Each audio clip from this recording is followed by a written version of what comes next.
Hi guys and welcome back to the channel Deepak Yadav Education. Welcome to the daily The Hindu and Indian Express news and editorial analysis of 20th of June 2022.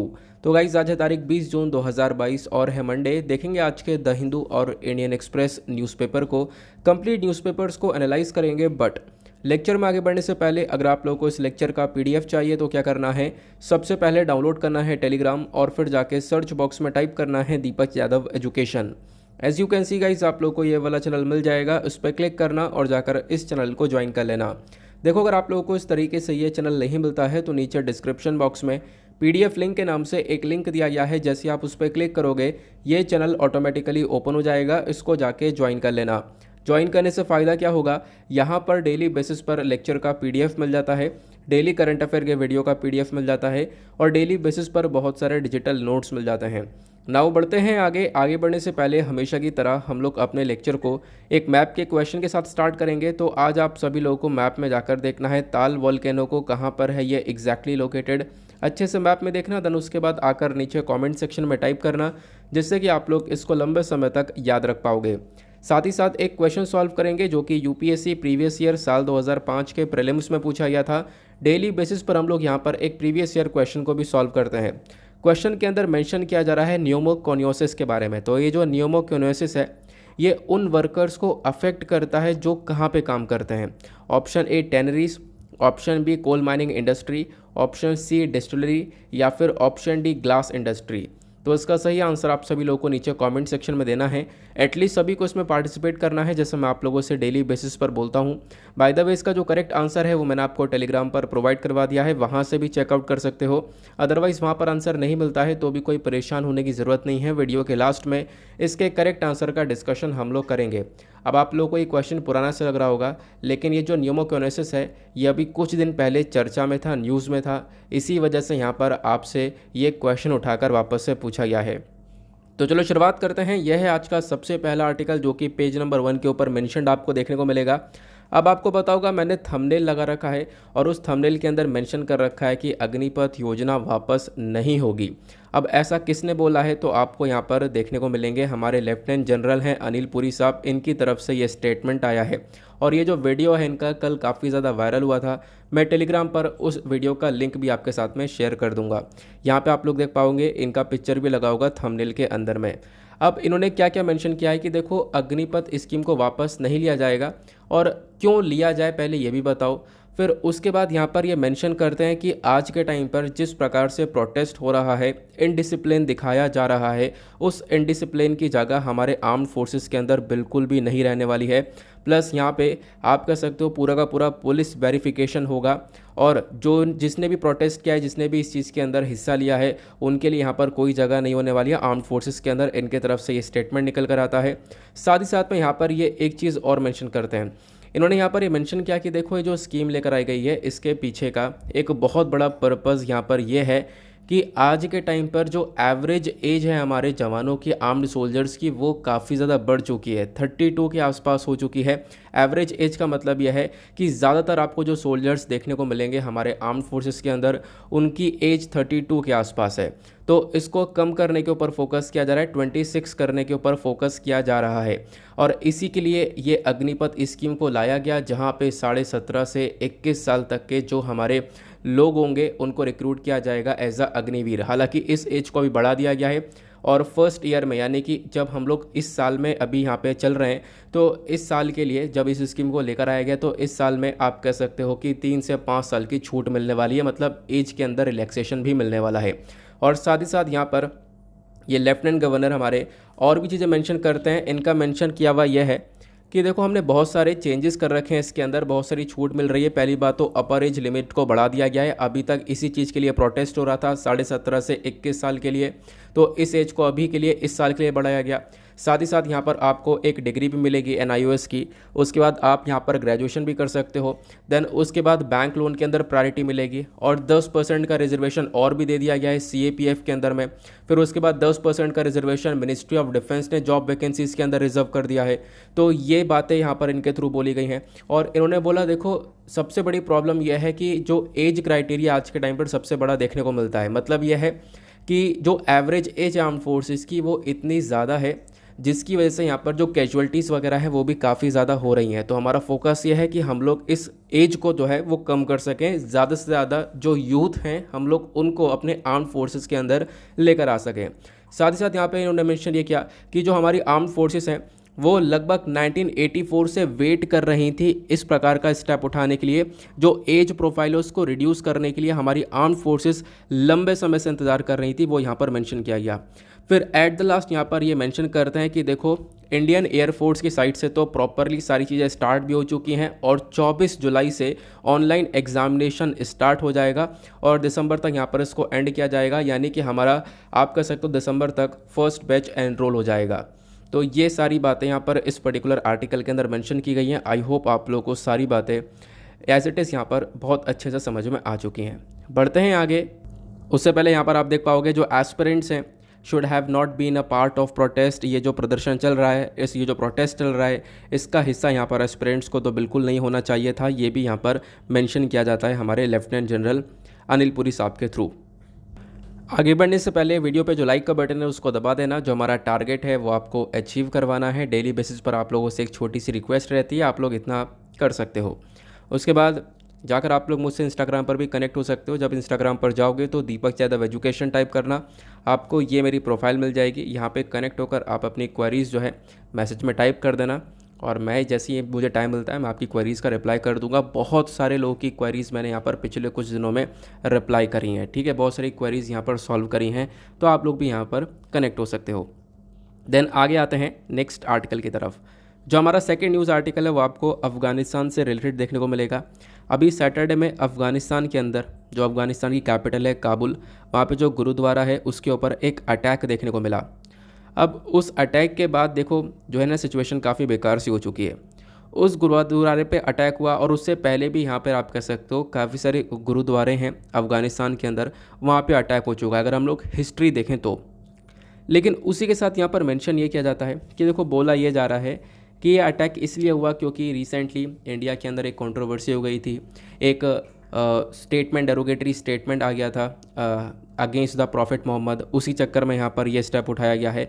तो ऐसे भी आपको कई सारे articles देखने को मिल जाएंगे कि प्रॉफिट मोहम्मद के अगेंस्ट में यहाँ पर कुछ डेरोगेटरी कमेंट करे गए और उसी के बाद यहाँ पर अफ़गानिस्तान के अंदर गुरुद्वारे पर यह अटैक हुआ है। अब वो बात अलग है, ठीक है, देखो जो बात मैंने बताई है वो यहाँ पर मेंशन की गई है, ठीक है ना। उसके बाद मेंशन ये किया जा रहा है, देखो करंट आर्टिकल के अंदर वो ये है कि बहुत सारे लोग अभी भी यहाँ पर अफ़गानिस्तान के अंदर फंसे हुए हैं। जो सिख है वो एक माइनॉरिटी ग्रुप आपको देखने को मिलेगा, बहुत कम है, हिंदूज़ और सिख्स हैं। अब क्या हुआ, हमारी होम मिनिस्ट्री ने इनको इमरजेंसी वीज़ा ग्रांट कर दिया है। लगभग 111 हिंदूज़ और सिख को यहाँ पे इमरजेंसी वीज़ा दिया गया। जब ये सैटरडे में अटैक हुआ है उसके एक आध घंटे के अंदर ये इमरजेंसी वीज़ा दे दिया गया। उससे पहले यही लोग लगभग 2021 से लगातार वेट कर रहे थे, अप्लाई कर चुके थे वीज़ा के लिए, लेकिन वो क्लियर नहीं हो पा रहा था।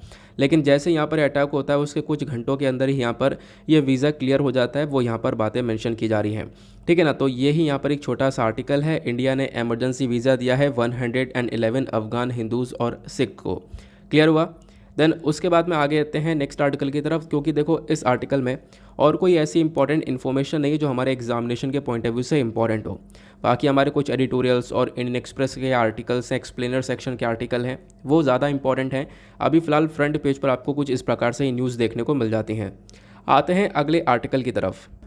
नव ये आर्टिकल काफ़ी इंपॉर्टेंट होने वाला है हमारे एग्जामिनेशन के पॉइंट ऑफ व्यू से। इसको आप लोग जीएस पेपर 2 इंटरनेशनल रिलेशन से रिलेट कर सकते हो।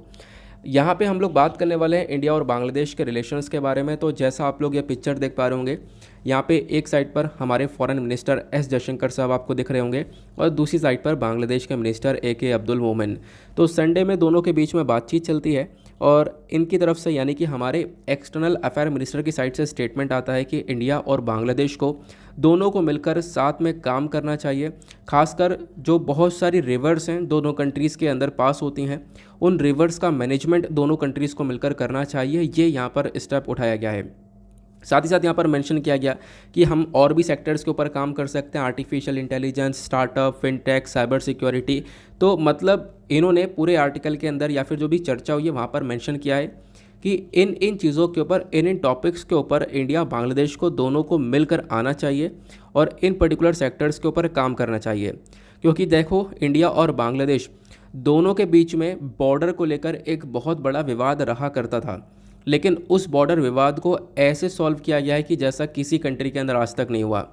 तो इंडिया बांग्लादेश बॉर्डर को रिजॉल्व कर दिया गया था यहाँ पर एक लैंड बाउंड्री एग्रीमेंट के माध्यम से, और वैसा ही हम लोग सिमिलर काम कर सकते हैं बाकी सारे और भी प्रॉब्लम्स को लेकर। जैसे बहुत सारी जो रिवर्स हैं, लगभग 54 के आसपास जो रिवर्स हैं, उनका भी एक प्रॉपर मैनेजमेंट किया जा सकता है, जैसे इंडिया बांग्लादेश ने अपने बॉर्डर का मैनेजमेंट किया है, वो यहाँ पे चर्चा की जा रही है।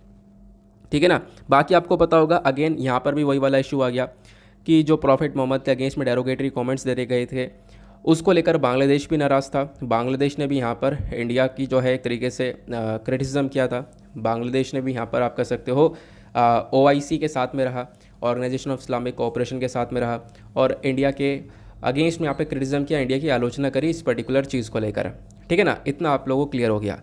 अब इतना आर्टिकल पढ़ना काफ़ी नहीं रहेगा, क्योंकि आर्टिकल बेहद इंपॉर्टेंट है। यहाँ पे आपको इंडिया और बांग्लादेश के जो रिलेशंस है वो पता होने चाहिए। अब नहीं पता है तो कोई बात नहीं, आपको मैं यहाँ पर सब चीज़ पढ़ाने वाला हूँ। जितने भी यहाँ पर प्रॉपर नोट्स वगैरह हैं वो आप लोग बना सकते हो, बना लेना, या फिर आपको टाइम नहीं मिलता है तो ये जितनी भी इन्फॉर्मेशन आपको दिख रही है वो सब आपको PDF में प्रोवाइड करवा दी जाती है। टेलीग्राम पर जाओगे, मेरे चैनल पर जाओगे, वहाँ से आप लोग इस PDF को डाउनलोड कर पाओगे।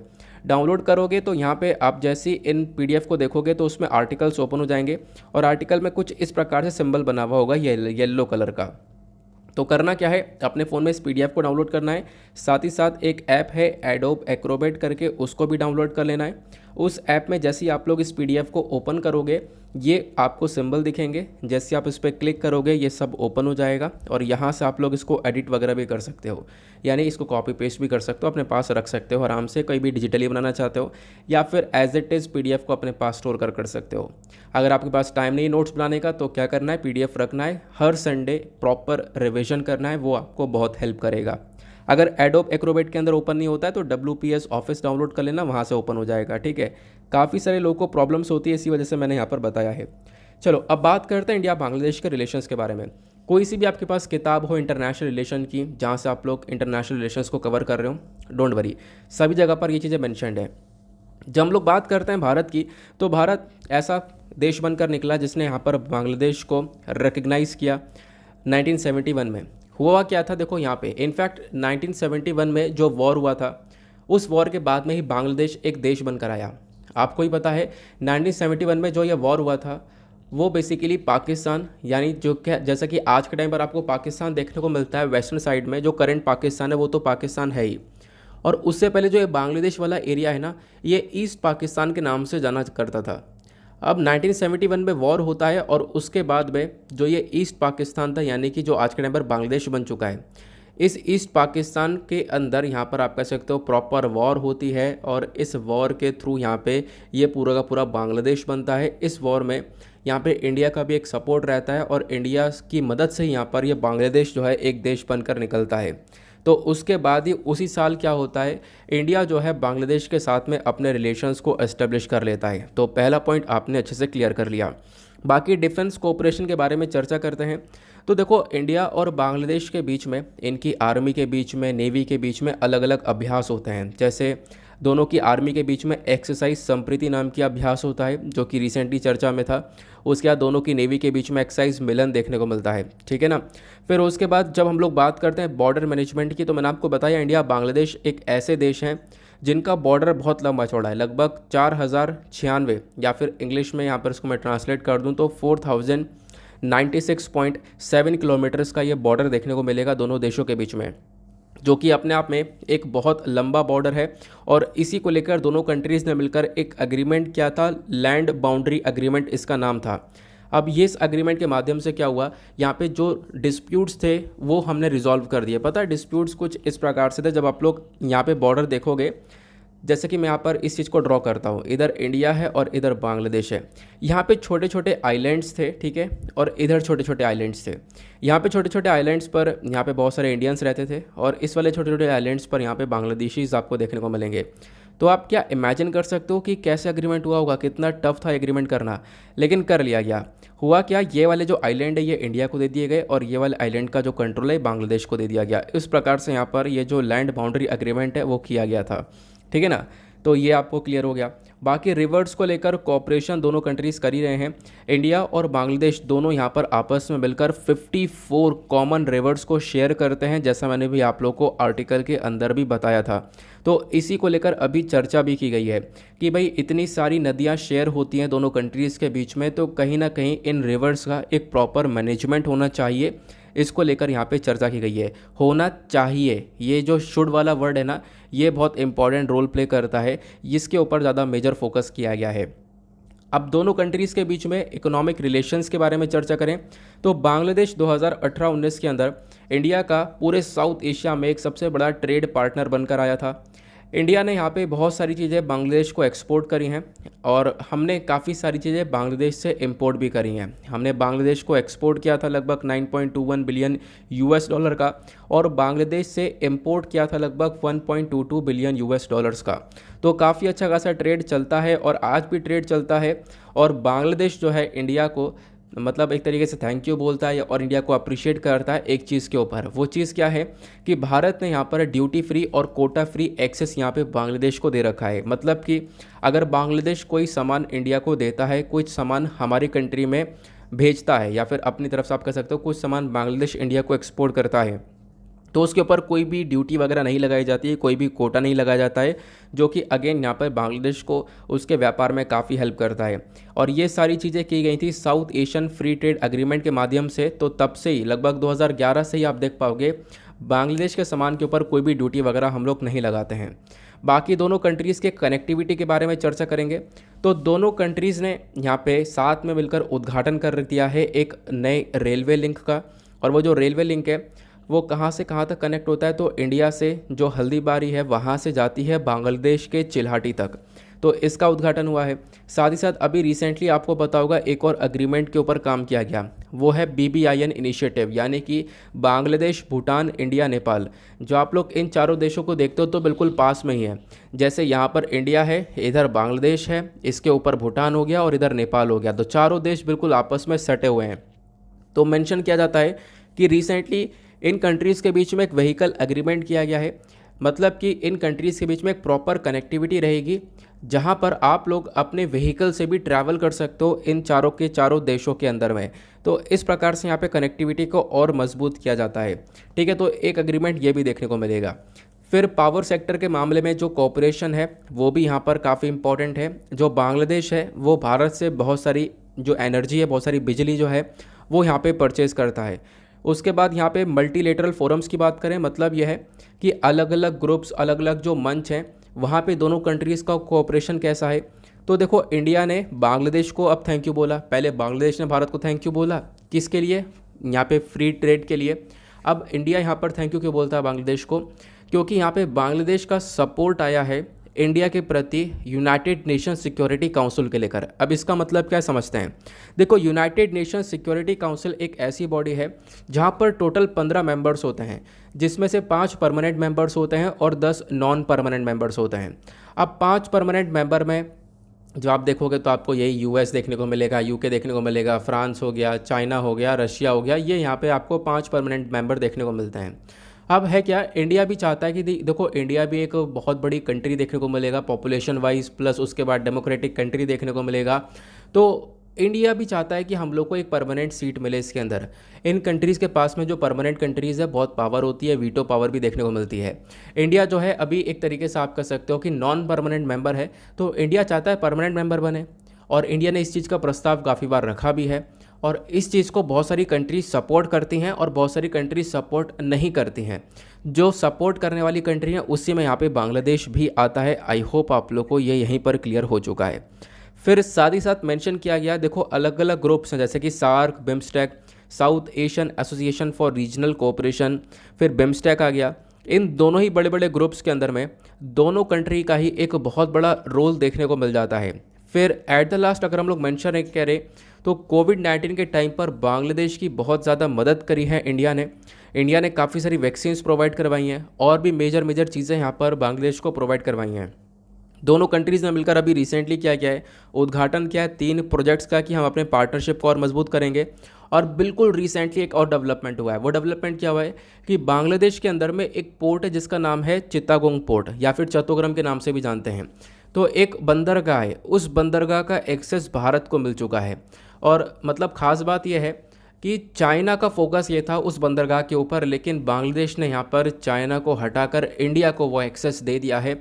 अब इंडिया की जो कनेक्टिविटी है अपने नॉर्थ ईस्टर्न स्टेट्स के साथ में वो और ज़्यादा बढ़ जाएगी। अगर मैं आप लोग को थोड़ा सा स्ट्रक्चर ड्रॉ करके समझाऊं तो आप लोग यहाँ पे अच्छे से समझ पाओगे, क्योंकि इस टॉपिक को ऑलरेडी मैं पढ़ा चुका हूँ।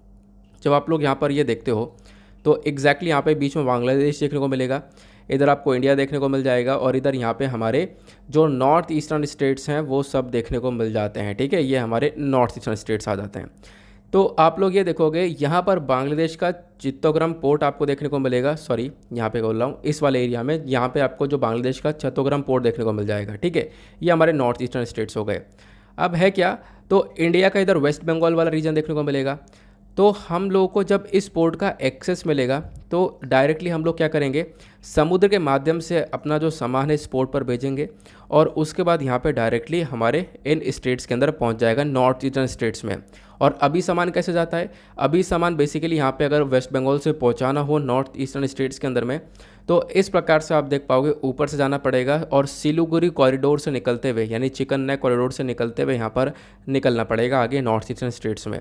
तो ये एक फ़ायदा मिलेगा। तो रिसेंटली ये एक डेवलपमेंट हुआ था कि बांग्लादेश की साइड से ये जो चित्तोग्राम पोर्ट है इसका एक्सेस यहाँ पर भारत को दिया गया। फिर उसके बाद दोनों कंट्रीज़ अभी और भी बहुत सारी एरियाज़ में कोऑपरेशन कर रही हैं। जैसे यहाँ पर दोनों कंट्रीज़ को अभी ज़रूरत है इन्वेस्टमेंट के ऊपर फोकस करना, कनेक्टिविटी डेवलपमेंट के ऊपर फोकस करना, ब्लू इकोनॉमी, कल्चरल इकोनॉमी के ऊपर फोकस करने का एक मेजर रोल है। तो ये तो बातें हो गई हमारे रिलेशंस की। तो आप कहोगे रिलेशंस वाकई में काफ़ी अच्छे हैं, लेकिन अब बात करते हैं इनके रिलेशंस में दरारें कहाँ कहाँ पर हैं, यानी कि प्रॉब्लम्स कहाँ कहाँ पर देखने को मिलेंगी। सबसे पहली प्रॉब्लम जब हम लोग देखते हैं वो ये है कि बांग्लादेश अपनी चिंता दिखाता है एनआरसी को लेकर, जो नेशनल रजिस्टर ऑफ सिटीज़न आपको ये देखने को मिलेगा असम के अंदर में। इससे यहाँ पर क्या होता है, इससे यहाँ पर आप कह सकते हो कि जो जेन्युइन इंडियन सिटीजन्स हैं उनको आइडेंटिफाई किया जाएगा जो असम में रह रहे हैं, और बाकी जो इलीगल बांग्लादेशीज़ हैं उनको यहाँ से निकाला जाएगा इस एनआरसी के माध्यम से। तो बांग्लादेश इस वाले पर्टिकुलर स्टेप से काफ़ी नाराज़ आपको देखने को मिल जाता है।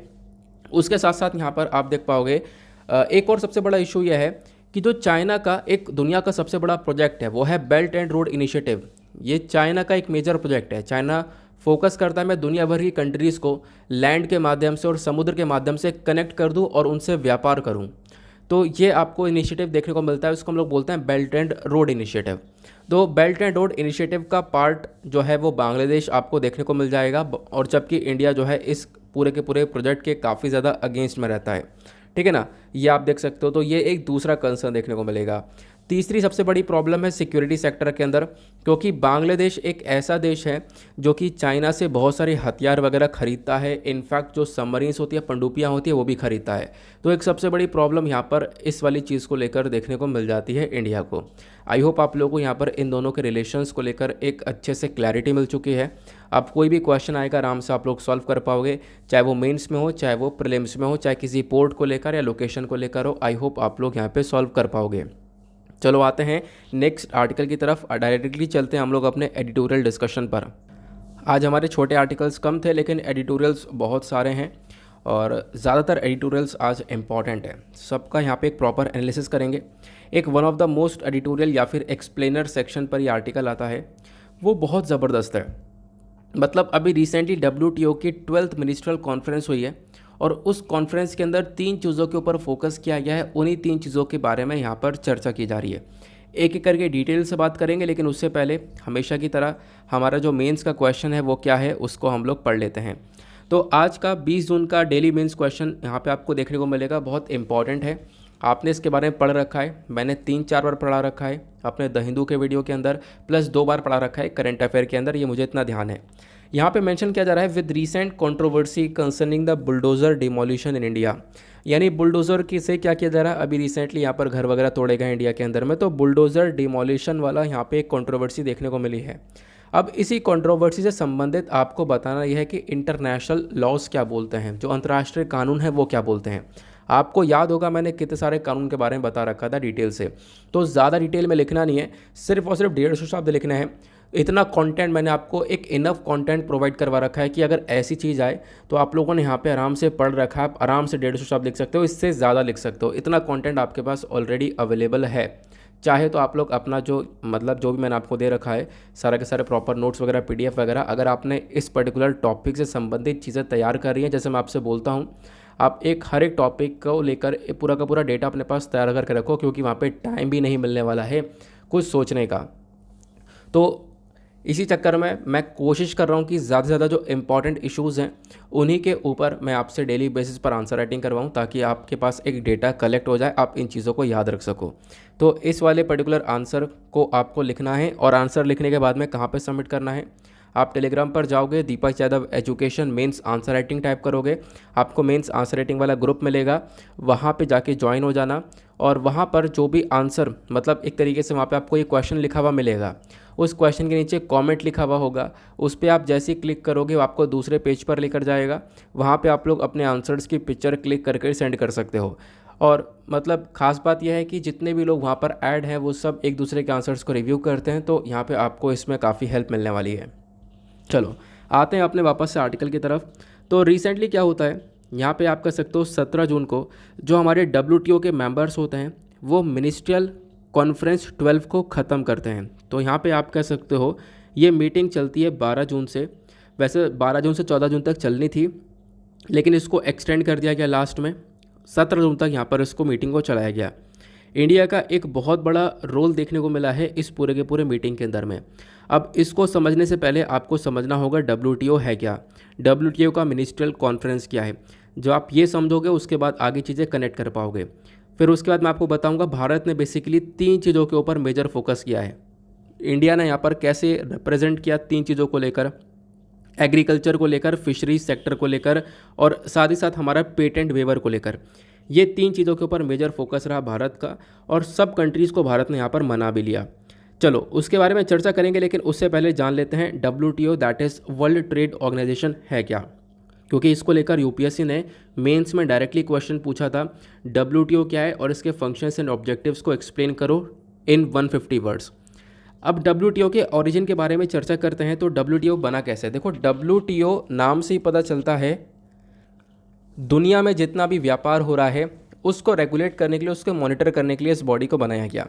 लेकिन WTO से पहले कौन सी बॉडी हुआ करती थी जो कि दुनिया भर के व्यापार को हैंडल क्या करती थी, तो WTO से पहले बॉडी थी GATT, गेट नाम की बॉडी हुआ करती थी।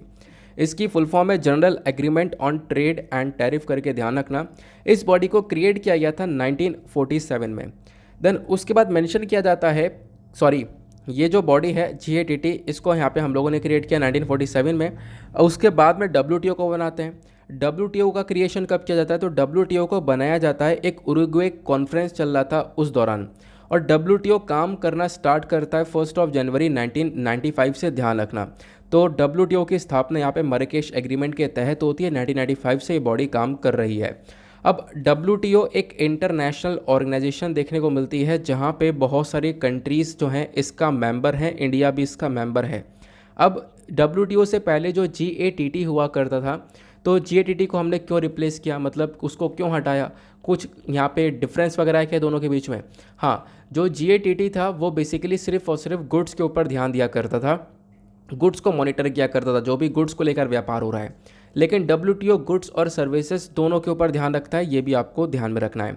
बाकी WTO का हेडक्वार्टर आपको स्विट्ज़रलैंड के अंदर जो जेनेवा है वहाँ पर देखने को मिलेगा। WTO के अंदर मेंबर्स आपको 164 मेंबर्स देखने को मिल जाते हैं पूरे यूरोपियन यूनियन को मिलाकर, और 23 ऑब्जर्वर कंट्रीज़ आपको देखने को मिल जाती हैं। ऑब्जर्वर जो गवर्नमेंट से ये चेंज होती रहती हैं, अभी यहाँ पर कुछ और डेटा होगा, मुझे यहाँ पर जो ये डेटा है आपको ये देखने को मिलेगा। बाकी ऑब्जर्वर स्टेटस वाली जो कंट्रीज़ हैं वो ऊपर नीचे होती रहती हैं। बाकी इंडिया भी यहाँ पर इसका एक मेंबर है। मैंने आपको बताया जब ये GATT बना था WTO से पहले वाली बॉडी, उसका भी एक फाउंडर मेंबर था, और आप कह सकते हो WTO का भी एक मेंबर आपको इंडिया देखने को मिलेगा। अब WTO के अंदर ना जब इस तरह के स्ट्रक्चर की हम लोग चर्चा करते हैं तो ये आपको स्ट्रक्चर देखने को मिलेगा। सबसे पहले आपको मिनिस्ट्रियल कॉन्फ्रेंस होता है, ध्यान रखना हर 2 साल में एक मीटिंग होती है मिनिस्ट्रियल कॉन्फ्रेंस की।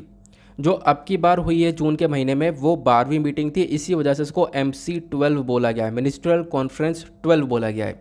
तो जब से WTO बना हर 2 साल में मिनिस्ट्रियल कॉन्फ्रेंस की मीटिंग होती है, एक सबसे बड़ी मीटिंग है। और मिनिस्ट्रल कॉन्फ्रेंस के अंडर में ये सारी बॉडीज़ आती हैं जो कि आपको नीचे देखने को मिल रही हैं। General council, goods council, intellectual property council. इसके बारे में ध्यान रखना, इंटेलेक्चुअल प्रॉपर्टी काउंसिल भी इसी के अंडर में है। ये क्या है अभी थोड़ी देर में आपको इसके बारे में भी पता चल जाएगा।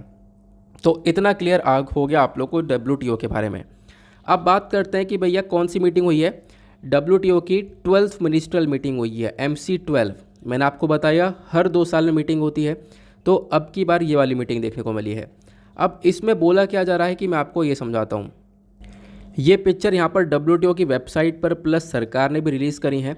सरकार ने बोला कि देखो एक मीटिंग हुई थी 2013 के अंदर, 2013 या 2015 में, 2013 में हुई थी वो। 2013 के बाद पहली बार WTO के अंदर इस प्रकार से यहाँ पर एक अग्रीमेंट हुआ है।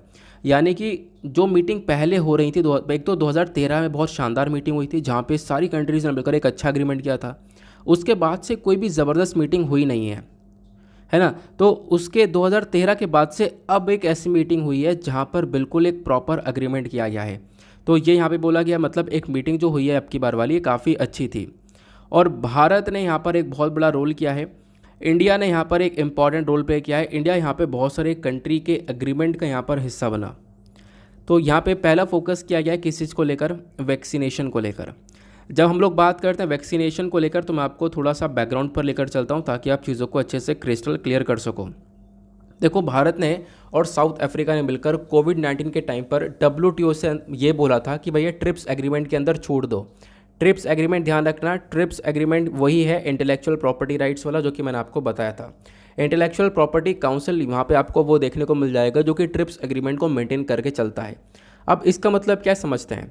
देखो, होता क्या है कि जैसे मान लो आप हो, मैं हूँ, हम लोग कोई भी हैं, किसी ने भी कोई नया सामान बनाया, कुछ भी नया इन्वेंशन किया। अब चाहते ये हैं कि उसको एक प्रोटेक्शन मिल जाए। उसको प्रोटेक्शन मिलेगी नहीं तो दूसरा बंदा कॉपी कर लेगा। अब दूसरा बंदा कॉपी कर लेगा तो भाई यहाँ पे जो जिस बंदे ने ओरिजिनली बनाया है उसका जो मोटिवेशन वो सब ख़त्म हो जाएगा। और इसी वजह से क्या होगा, आगे कोई इन्वेंशन होंगे नहीं। लोग यहाँ पे प्रॉपर नए नए इन्वेंशंस करना चाहेंगे नहीं, क्योंकि उनके जो भी नए इन्वेंशन हो रहे हैं उसको कोई प्रोडक्शन मिल ही नहीं रहा है। बना वो रहे हैं, फ़ायदा कोई दूसरा उठा ले रहा है। ऐसे ही यहाँ पर दवाइयों में देखने को मिलता है। जैसा आप लोग देख पाओगे बाहर की काफ़ी सारी दवाइयाँ हैं, उनकी जो कॉपीज़ हैं, जैसे जेनरिक मेडिसिन होती हैं इंडिया के अंदर, जेनरिक मेडिसिन काफ़ी सारी बिकती हैं, कॉपी चीज़ हो जाती हैं। अब क्या होता है कि देखो वैक्सीन को लेकर भी यहाँ पर ये काम देखने को मिल सकता था। इसी वजह से जो बड़ी बड़ी डेवलप्ड कंट्रीज़ हैं, यानी कि जो विकसित देश देखने को मिलेंगे, जैसे अमेरिका, यूरोपियन यूनियन की कंट्रीज़ हो गई, इन्होंने यहाँ पर क्या किया कि खास कर देखो जैसे अमेरिका की बात करें तो उन्होंने वैक्सीन को डेवलप किया। और वैक्सीन डेवलप करने के बाद में क्या हुआ, इसके ऊपर पेटेंट राइट्स ले लिए। पेटेंट राइट का मतलब यह है कि भैया इसको कोई कॉपी नहीं कर सकता, इस वैक्सीन को कोई दोबारा नहीं बना सकता, जब तक यहाँ पर ये एक तरीके से इजाज़त नहीं देते हैं, इनकी कंपनियाँ इजाज़त नहीं देती हैं। तो ये हो गए पेटेंट राइट्स। और आप विश्वास नहीं करोगे, इंडिया, चाइना, ये ऐसी कंट्रीज़ है जिन्होंने दुनिया भर में 2020 से लेकर 2022 तक बहुत सारी वैक्सीन बांटी हैं। गरीब देशों के अंदर बहुत सारी वैक्सीन हम लोगों ने दी हैं, लेकिन एक अमेरिका ऐसा देश है जिसने 0% वैक्सीनेशन किया है अभी, तो मतलब दुनिया भर में कोई भी वैक्सीन दी नहीं है।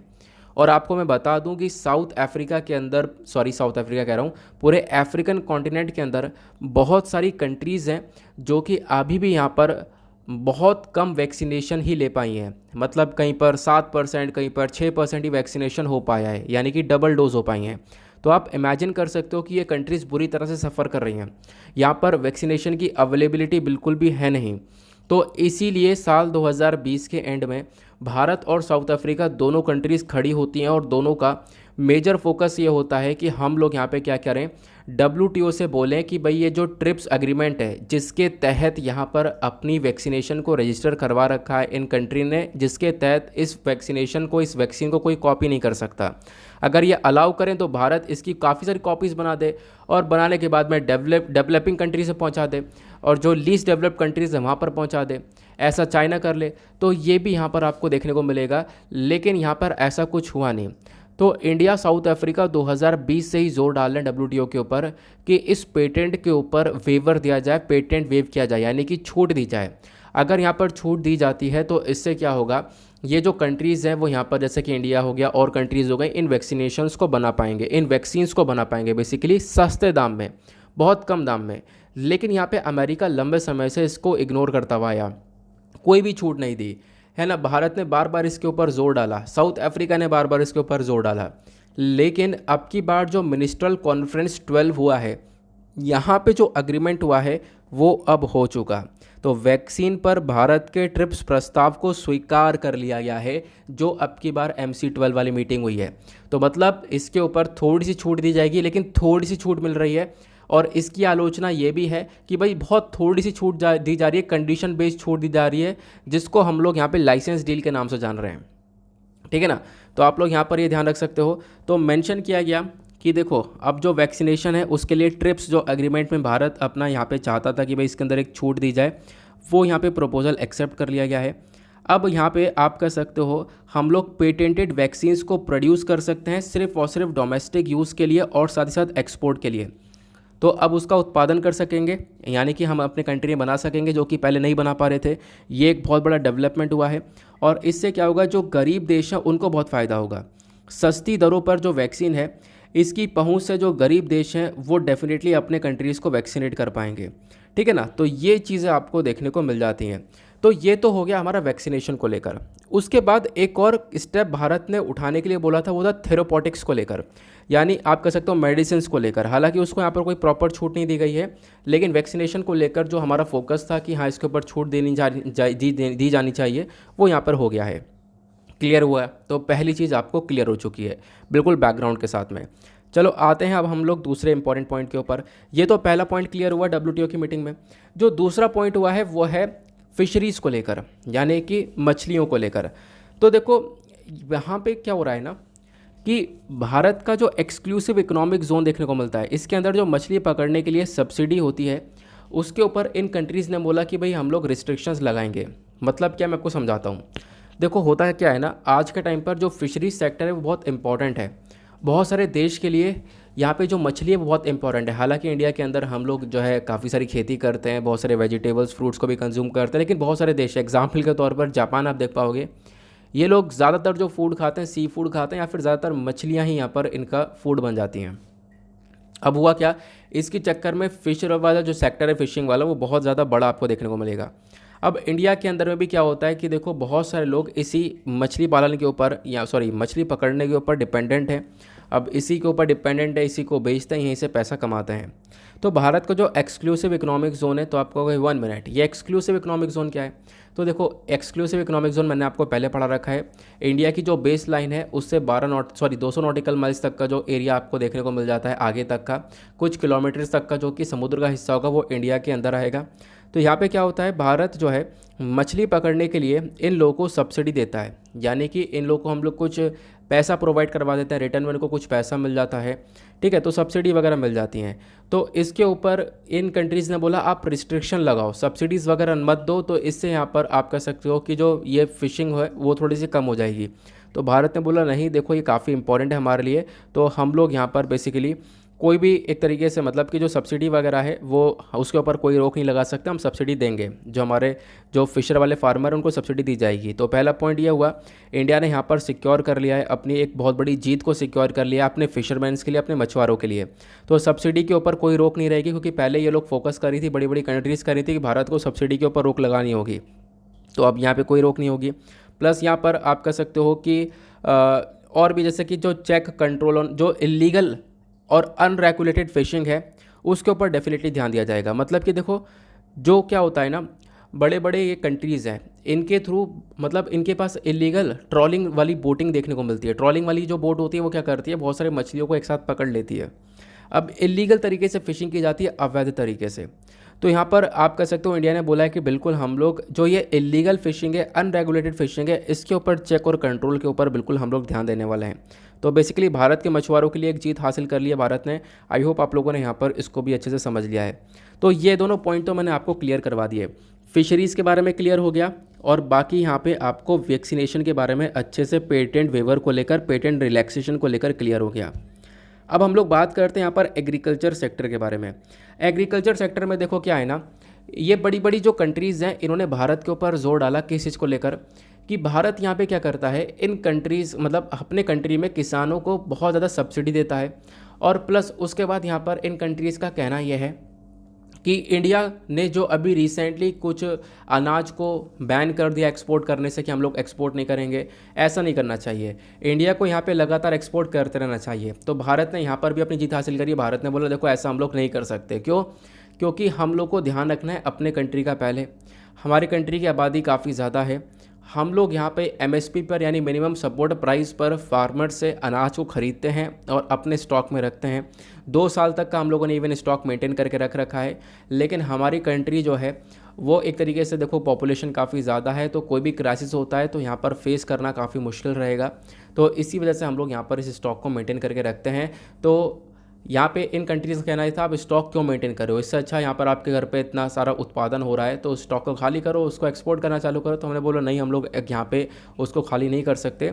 हम लोग यहाँ पे प्रॉपरली अपना ध्यान रखने वाले हैं और ख़ासकर एक्सपोर्ट के ऊपर ये जो रेगुलेशन वगैरह है वो लगा रहेगा। ठीक है ना। तो इन चीज़ों के अंदर भारत ने अपनी जीत हासिल कर ली है। आई होप आप लोगों ने यहाँ पे बहुत अच्छे से समझ लिया है इंडिया का क्या इंटरेस्ट था WTO मिनिस्ट्रियल कॉन्फ्रेंस के अंदर में। ये मैंने एक एक बात बहुत अच्छे से ईजी से शब्दों में समझाने की कोशिश करी है, क्योंकि इसके ऊपर आने वाले टाइम पर बहुत चर्चा होने वाली है। अपने आप में लेंथीएस्ट आर्टिकल था तो मैंने आराम से कवर कर दिया है।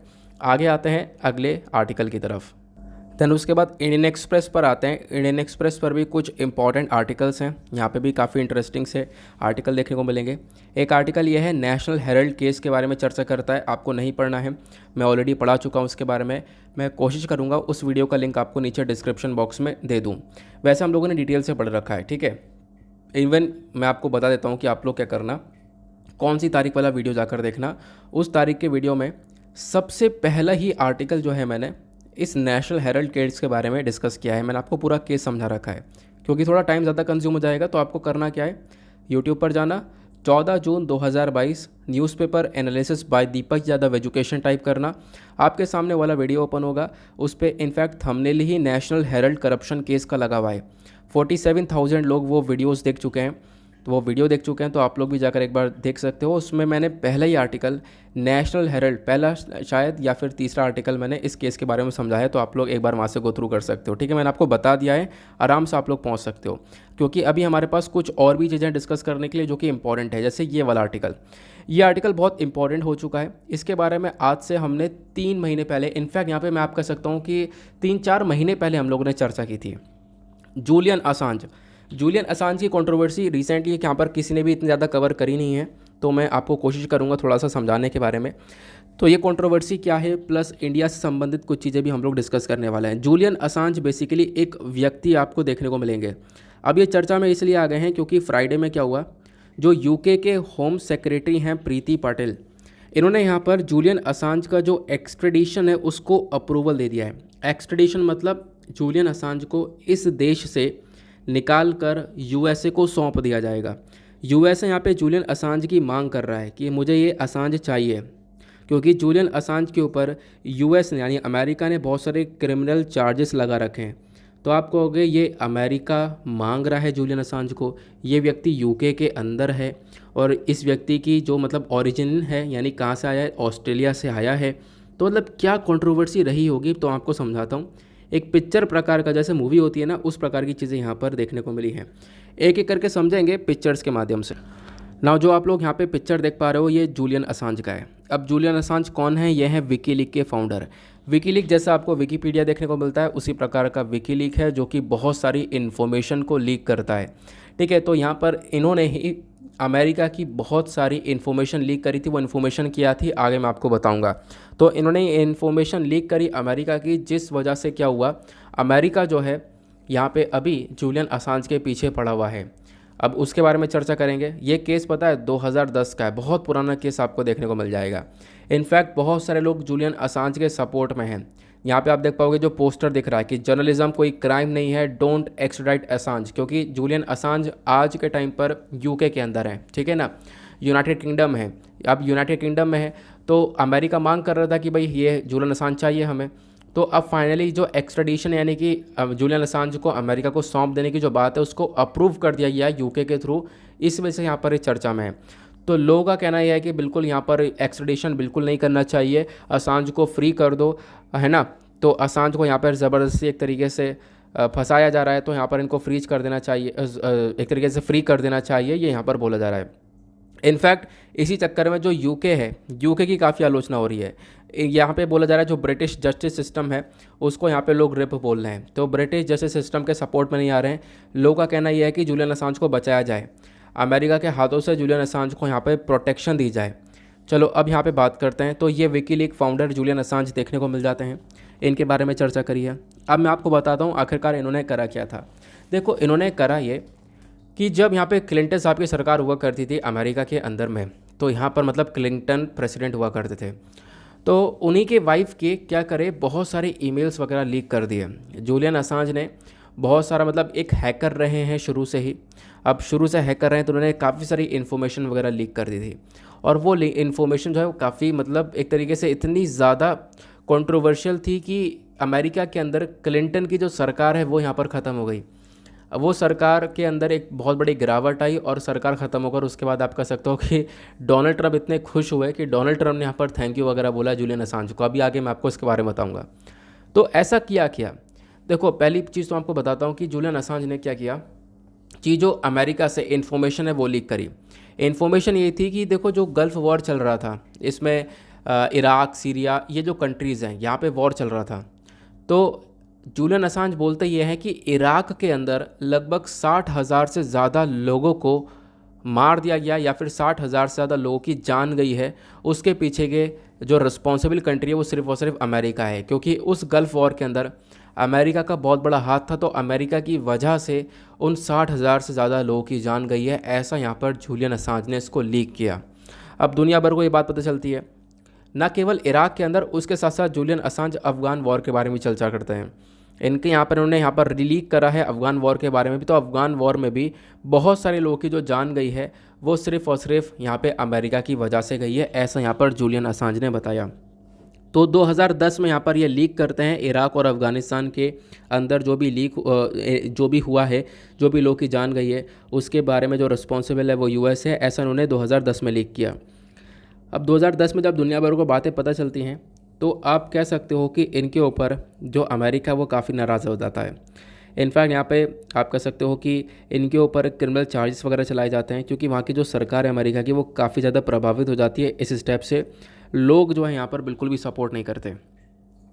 अब यहाँ पे होता क्या है कि देखो बात यहाँ पे किस किस के बीच में चल रही है। एक तरफ यूके है और एक तरफ आपको अमेरिका देखने को मिल जाएगा, है ना। बात इन दोनों की चल रही है। ये व्यक्ति यूके में था।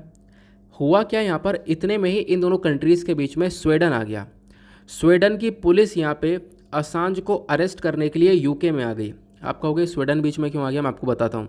तो स्वीडन की पुलिस यहाँ पे अरेस्ट करने के लिए असांज को आई और बोला कि असांज के ऊपर रेप और मोलेस्टेशन के चार्जेस हैं, जो कि असांज ने मना किया कि भाई यहाँ पे इसमें मतलब मेरा क्या चार्जेस है, मेरा तो कोई रोल ही नहीं है इसके अंदर, स्वीडन बीच में कैसे आ गया।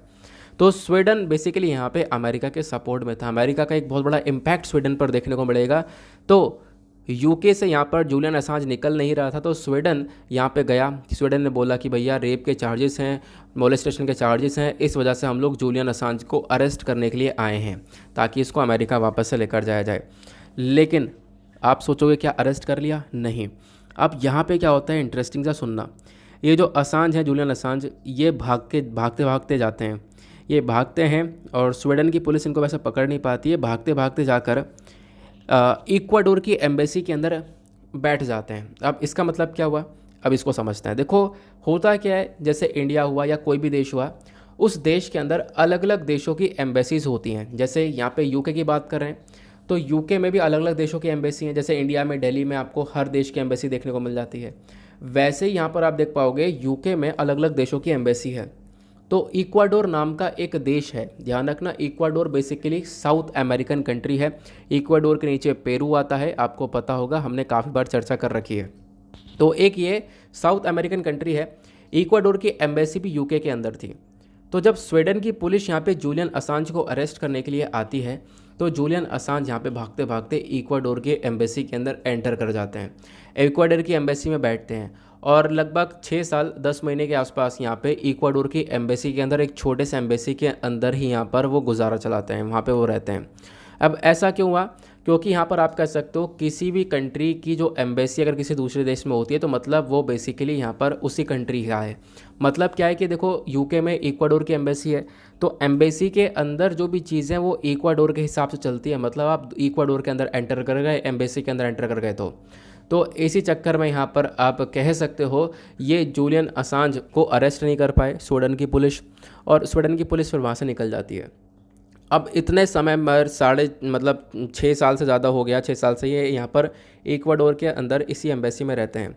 2019 में यहाँ पर जूलियन असांज को निकाला जाता है। आप देख पाओगे कुछ इस प्रकार से यूके की पुलिस जो है जूलियन असांज को खींच के निकालती है। तो आप देख पाओगे गए तो यहाँ पर बिल्कुल यंग से, लेकिन जब निकल कर आए हैं 6-7 साल बाद तो इस प्रकार से यहाँ पर इनका हुलिया बिल्कुल चेंज हो चुका है।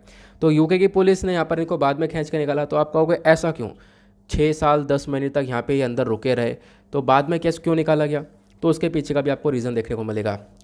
बीच में पता है क्या होता है, बीच में मतलब क्यों नहीं ये निकल पाते, क्यों नहीं इनको निकाला जाता है? क्योंकि यहाँ पर जूलियन असांज को सपोर्ट मिलता है इक्वाडोर का, और इक्वाडोर की एम्बेसी के अंदर ही वो बैठे हुए हैं। इक्वाडोर का सपोर्ट भी मिलता है। इक्वाडोर की सरकार जो है ना उस समय की, वो ब्रिटिशर्स के यानी कि आप कह सकते हो ब्रिटेन के, सॉरी, यूके के अगेंस्ट में होती है। अब यूके के अगेंस्ट में होती है तो इनका सपोर्ट जूलियन असांज को रहता है। और इक्वाडोर क्या करता है, जूलियन असांज को आप कह सकते हो आपकी यानी कि इक्वाडोर की सिटीज़नशिप दे देता है। अब जूलियन असांज को जब इक्वाडोर की सिटीज़नशिप मिलती है तो उसके बाद तो यहाँ पे कोई अरेस्ट ही नहीं कर सकता, क्योंकि वो बोलेंगे भाई मैं इक्वाडोर का सिटीज़न हूँ, मुझे यहाँ से कौन अरेस्ट करेगा, यूके की पुलिस क्यों अरेस्ट कर रही है मुझे, ठीक है ना। तो इस प्रकार से आप कह सकते हो इक्वाडोर को सपोर्ट मिलता है। लेकिन अब आप कहोगे कि चलो ठीक है बीच में सपोर्ट मिला, इसी वजह से 6 साल तक यहाँ पर ये बीच में रुके रहे इक्वाडोर की एम्बेसी के अंदर में। लेकिन ये बताओ बाद में 2019 में कैसे घसीट के निकाला गया इनको? उसके पीछे का कारण है कि इक्वाडोर के अंदर सरकार बदल जाती है। तो आप देख रहे हो ट्विस्ट यहाँ पर कितना तगड़ा होता है। और सरकार बदलने के पीछे का भी कारण अमेरिका है, क्योंकि अमेरिका को जूलियन असांज चाहिए होता है, यूके को यहाँ पर एक तरीके से भेजना होता है जूलियन असांज को अमेरिका में। लेकिन आप कह सकते हो इक्वाडोर का एक बहुत बड़ा रोल रहता है। अब हुआ क्या कि अमेरिका यूके ने मिलकर यहाँ पे सत्ता परिवर्तन कर दिया इक्वाडोर के अंदर में, सरकार चेंज हो गई। अब जो सरकार आई वो अमेरिका के सपोर्टिव में आई। तो उन्होंने यहाँ पर क्या किया, जूलियन असांज की जो सिटीज़नशिप है वो वापस से ले ली और वहाँ से एम्बेसी से बाहर निकलवा दिया, ठीक है ना। तो इतना यहाँ पे होता है और 2019 के अंदर वापस से अरेस्ट कर लिया जाता है। तो आज के टाइम पर जूलियन असांज जेल में देखने को मिल जाएंगे, कहाँ पर, अमेरिका के अंदर में, सॉरी यूके के अंदर में। तो अभी यहाँ पर इन्हीं की मांग की जा रही है, अमेरिका यहाँ पे जूलियन असांज की मांग कर रहा है और इसीलिए यहाँ पर अब इस चीज़ को अप्रूव कर दिया गया है। अब जूलियन असांज को भेजा जाएगा कहाँ पर, अमेरिका के अंदर, ठीक है ना। इतना ध्यान रखना। डोनाल्ड ट्रंप इससे खुश थे, देख पाओगे डोनाल्ड ट्रंप का उस समय का ट्वीट भी है 11 अक्टूबर 2016 का। तो यहाँ पर उन्होंने मेंशन भी किया कि देखो जो हिलारी क्लिंटन है इनका बिहेवियर कैसा है, डिसग्रेसफुल है, ये सारी चीज़ें विकीलीक ने यहाँ पे लीक करी हैं, एक्सपोज करी हैं, तो ये इनको अब आगे सरकार नहीं चलानी चाहिए, है ना। तो इस चीज़ को लेकर यहाँ पे आप कह सकते हो डोनाल्ड ट्रंप का भी काफ़ी बड़ा सपोर्ट देखने को मिल जाता है। आई होप आप लोगों को यहाँ पर इस पूरे आर्टिकल के रिगार्डिंग एक अच्छी सी क्लैरिटी मिल चुकी है। कौन है असांज, कैसे कैसे यहाँ पर पूरा पूरा कंट्रोवर्सी रही है। 2010 से मामला स्टार्ट हुआ था। इक्वाडोर एम्बेसी का क्या रोल था, ठीक है, ये बातें मैंने आपको बताई। स्वीडिश यानी स्वीडन का क्या रोल था, उसके बाद इक्वाडोर एम्बेसी का क्या रोल था, ठीक है ना। फिर अभी तक क्या हो रहा है, पिछले साल दिसंबर के अंदर जो बाइडन ने यहाँ पे मांग करी थी कि हमें चाहिए जूलियन असांज। नाउ अब फाइनली यहाँ पर इस चीज़ को अप्रूव कर दिया गया, लंदन कोर्ट ने ये अप्रूवल दे दिया। अब यहाँ पर आप कह सकते हो भेजा जाएगा, आने वाले टाइम पे देखेंगे कि किस प्रकार से क्या चेंज होता है और अब यहाँ पर किस प्रकार से जूलियन असांज को अमेरिका भेजा जाता है, जहाँ पे काफ़ी सारे क्रिमिनल चार्जेस फेस करने वाले हैं जूलियन असांज, ठीक है ना। चलो, आई होप आप लोगों को सब कुछ अच्छे से समझ में आ चुका है। अगर आप लोगों को लिखना है इन सारी बातों के बारे में तो वो सब यहाँ पर मैंने मेंशन कर दिया, जूलियन असांज का पूरा केस, आप यहाँ से भी आप लोग इसको गो थ्रू कर सकते हो। बहुत लंबे समय से चर्चा में था तो मैंने सोचा आपको पता होना चाहिए। नेक्स्ट एडिटोरियल पर आते हैं। अगला एडिटोरियल बात करता है मॉनसून के बारे में। अभी आपको पता है जो बारिश है या फिर बरसात है वो स्टार्ट हो चुकी है बहुत सारे रीजन के अंदर में। क्यों? क्योंकि साउथ वेस्ट मॉनसून स्टार्ट हो चुका है। अब यही हमारा एक बहुत इंपॉर्टेंट टॉपिक है यूपीएससी के पर्सपेक्टिव से, खासकर जीएस पेपर 1 ज्योग्राफी से आप लोग इस आर्टिकल को रिलेट कर सकते हो। तो डिस्कशन करेंगे हम लोग साउथ वेस्ट मॉनसून क्या होता है, कैसे आता है ये मॉनसून। अब साउथ वेस्ट कि नाम से ही प्रतीत होता है कि जो साउथ वेस्ट वाला रीजन है वहाँ से ये मानसून एंटर करता है। तो आप कहोगे निचले हिस्से से ये एंटर किया तो ये नॉर्थ इंडिया तक कैसे पहुँचता है, तो उसके पीछे का भी पूरा का पूरा जोग्राफिकल प्रोसेस है, उसके बारे में हम लोग काफ़ी सारी चीज़ों को कवर करेंगे। चलो पहले मैं आप लोगों को साउथ वेस्ट मानसून के बारे में बताता हूँ, फिर इस आर्टिकल से दो चार चीज़ें बताऊंगा जो कि यहाँ पे बताई जा रही है। साउथ वेस्ट मानसून स्टार्ट हुआ, नॉर्थ वेस्ट के अंदर काफ़ी तगड़ी बारिश पड़ रही है। इनफैक्ट चेरापूंजी यहाँ पर दुनिया का वेटेस्ट प्लेस है जहाँ पे सबसे ज़्यादा बारिश पड़ती है। अभी बारिश और ज़्यादा बढ़ चुकी है। चेरापूंजी के अलावा मेघालय के अंदर एक और जगह आपको देखने को मिल जाती है मौसिनराम करके, यहाँ पर अभी तक का सबसे बड़ी भारी भरकम बारिश पड़ रही है। ठीक है, रेगुलर बेसिस पर बारिश पड़ रही है। तो बेसिकली साउथ वेस्ट मॉनसून का जो एंट्रेंस है या फिर साउथ वेस्ट मॉनसून स्टार्ट हो चुका है। चलो अब समझते हैं आखिरकार साउथ वेस्ट मॉनसून है क्या। ना जब आप लोग इंडिया का मैप देखते हो तो साउथ वेस्ट मॉनसून की बात जब होती है तो जून में एंटर करता है कुछ इस प्रकार से। ठीक है, यहाँ वाले रीजन से, क्योंकि जब आप लोग मैप देखते हो तो मैप को कैसे डिवाइड किया जाता है, यहाँ पर इस प्रकार से, ऊपर नॉर्थ हो गया, नीचे साउथ हो गया, इधर आपको ईस्ट देखने को मिलेगा और इधर वेस्ट हो गया। अब इन सब रीजन को और बांट सकते हो, जैसे ये वाला साउथ ईस्ट हो गया और ये वाला साउथ वेस्ट हो गया। तो साउथ वेस्ट मानसून का मतलब है इस वाले रीजन से क्या करना, यहाँ पर एक तरीके से मानसून एंटर करता है। यहाँ से एंटर करता हुआ मानसून ऊपर तक जाता है, ऊपर तक बरसात करता है, नॉर्थ ईस्टर्न स्टेट्स के अंदर ही बरसात करता है। ये होता है साउथ ईस्ट मानसून। ठीक है, यहाँ से एंटर किया और आप कह सकते हो अरेबियन सी और बे ऑफ बंगाल दोनों तरफ यहाँ पर इसकी ब्रांचेस देखने को मिलती है, दो अलग अलग ब्रांचेस होती हैं, यहीं से यह एंटर करता है। अरेबियन सी की तरफ जो है ब्रांच जो है वो काफ़ी ज़्यादा स्ट्रॉन्गर होती है, यहाँ से हवा ज़्यादा स्ट्रॉन्गर आपको देखने को मिल जाती हैं, बहुत ज़्यादा स्ट्रॉन्गर हवाएं चलती हैं यहाँ से।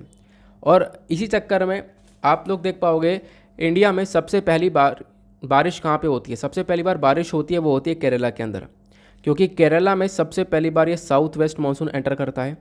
और एंटर करते हुए आपको ध्यान रखना है ये तो कुछ इस प्रकार से गया, ये ऊपर तक पहुंचा, थार डेजर्ट तक पहुंचा, और ये जो हवा है फिर इधर से ट्रैवल करती हुई बे ऑफ बंगाल से पहुंचती हुई हमारे नॉर्थ ईस्टर्न स्टेट्स में भी जाती है। तो साउथ वेस्ट मानसून केरला से होता हुआ यहाँ पर आप कह सकते हो वेस्ट बंगाल गया, फिर यहीं से आप कह सकते हो नॉर्थ ईस्टर्न स्टेट्स में बांग्लादेश में पहुँचा है। अब जब नॉर्थ ईस्टर्न स्टेट में हमारा ये साउथ वेस्ट मानसून जाता है तो इसी के बीच में पहला स्टेट कौन सा बनता है, तो पहला स्टेट है यहाँ पर केरला, ध्यान रखना पहला स्टेट केरला है जहाँ पे बारिश होती है। और दूसरा यहाँ पे सबसे इंपॉर्टेंट पहली यूनियन टेरिटरी है वो है अंडमान निकोबार आइलैंड, जहाँ पे सबसे पहली बार बारिश होती है, क्योंकि ये जब नॉर्थ ईस्टर्न साइड में जाता है तो कुछ हवाएं ऐसे आती हैं और यहाँ पे इस वाले एरिया में बारिश कर जाती हैं और उसके बाद ये नॉर्थ ईस्टर्न स्टेट्स में पहुँचती हैं। तो साउथ वेस्ट साइड से हवाएं चल रही हैं, इसी को हम लोग यहाँ पर साउथ वेस्ट मानसून बोलते हैं। अब इसके पीछे का कुछ जोग्राफिकल कॉन्सेप्ट आपको देखने को मिलेगा। होता क्या है, देखो यहाँ पर लैंड और जो हमारा सी होता है यानी ज़मीन और समुद्र, इन दोनों के बीच में टेम्परेचर का चेंजेस होते हैं और उसी टेम्परेचर के चेंजेस के बेसिस पर ये साउथ वेस्ट मानसून अकर करता है।